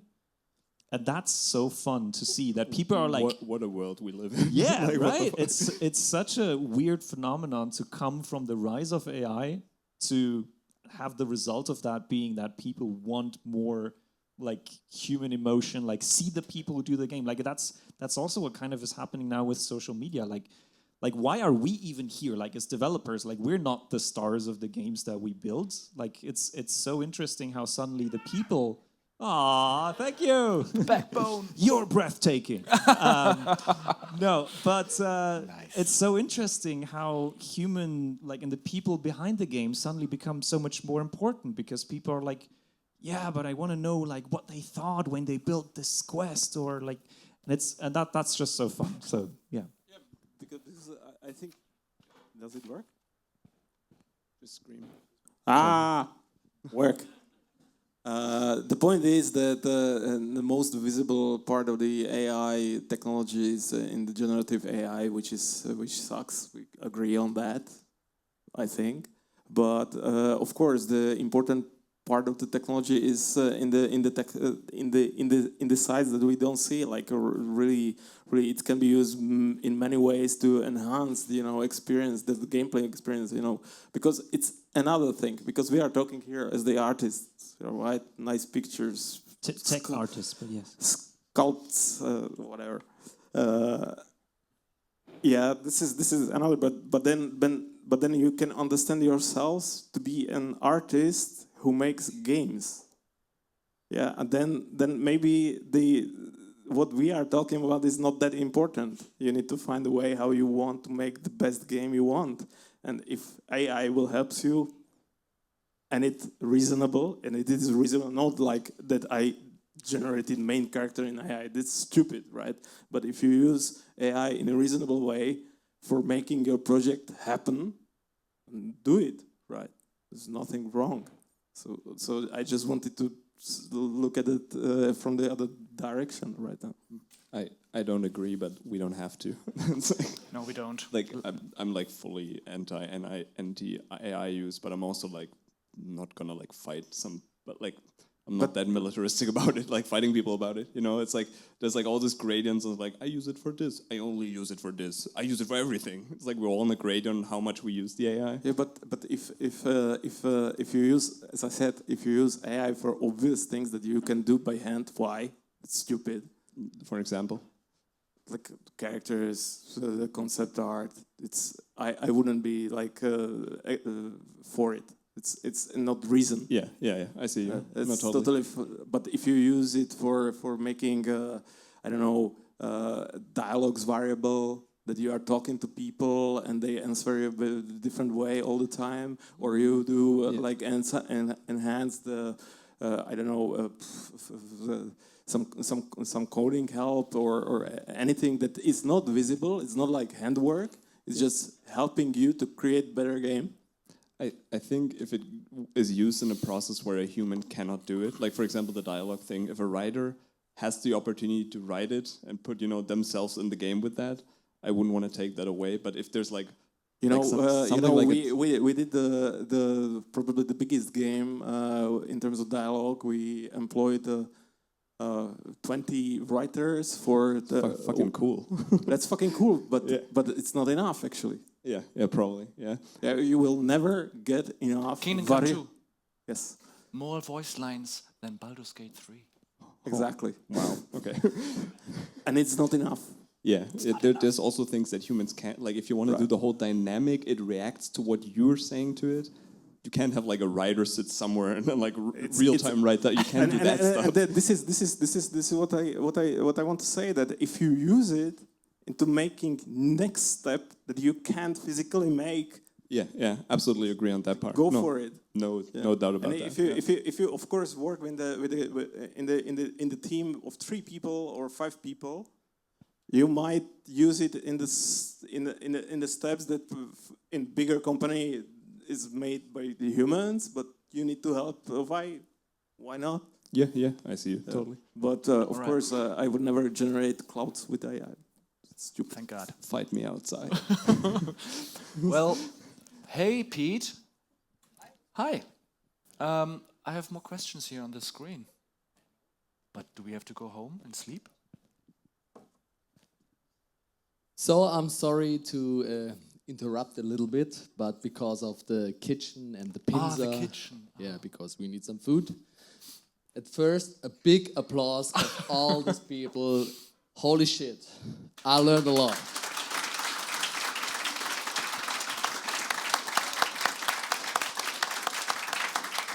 So I would say, pick one question in your mind or from Discord, and to make here a little cut. You can talk with the people here. We are not away. Just saying, thank you for being here. Okay. Thank you for having us. Yep, thank you for having us, Pete. I was completely enthralled in this AI discussion. Sorry. But okay, for the last question, maybe to all of you, you're a specialized generalist, right? Well, yeah. Well, yeah. What is smarter? Is that now the smart way to approach the business, to be a generalist and have knowledge in every part, or is there still a demand for specialists? Always. For me, they're both needed in kind of every project, but it is also very much dependent on the type of project and size of company that you're in. Like the bigger the company, the more you can usually, rely on having a specialist for something. Like I remember. Sorry? Just for the bricks. Oh yeah, even worse. I think I remember one of the Batman games. They had a guy working on just Batman's cloak for 2 years. That's crazy. That was a full-time job. Yeah, and that level of specialization doesn't happen a lot, obviously, but can happen. And we need people like that. Like I remember even from like Hollywood movies, there's a guy that does all the eyes on every big blockbuster movie because he's the eye guy. Because he's just so good at it. And you need those people for those like very specific productions that really know what they're doing, they really know their craft, they really know exactly what needs to be done, how the pipeline should be built, blah, blah, blah. But at the same time, you need like, I don't know, like games like Balatro or like indie type games where you just can't have specialists. And I think again, like this is kind of the reason why nobody wanted me from the indies, because they were all like, what should we do with someone who can animate a little bit and knows a little bit about the tech, but can't do both? Like, what the heck? Like, we either need a programmer or we need an animator, and like they will figure it out. But they won't need like a person that sort of hovers above that or is the bridge between those. But bigger studios do. So there's obviously a need for specialists, obviously a need for generalists. What I would like to just add to that, though, is that it is much easier to specialize on a topic and have people seek you out because of that specialization than being a generalist, like an actual generalist in a way. Because a generalist programmer in like a big studio, they need to know so much. They are insane people. They are so good. Like they have good knowledge like in every single topic. So for me, being a generalist is harder than being a specialist. All the generalists we had at Buzzard were just multi-specialists. Like they were just very good at a high level at a lot of things. And I think the short answer is, to find out what do you want to do. Do you want to do all those things, or do you just do it because it's for the job? I know that's like a really easy cop-out answer, is like, do what you go, follow your heart. But like literally, do you actually also enjoy doing 3D encoding and art? And is that what you want to spend your day doing? And if not, don't do it because it shows in your portfolio that you actually just you know. No insult, but it shows that you like kind of did it because it could get you a job and not like actually shows the one passion for the one thing you love. I think that very important in this is the time when you choose to specialize. Yeah, pick that time after you are in the business and you see that this works for me. I know the stuff. I'm working on the project and I'm specializing. It's not specialized before you enter the business because probably you won't find the ground, right? Because you will be very specialized. So first try to be wide and then specialize. Right, let's close with that. I love it. Sorry for all the questions I couldn't take. But now we have to eat, apparently, because the kitchen is closing. So thank you all. Thank you.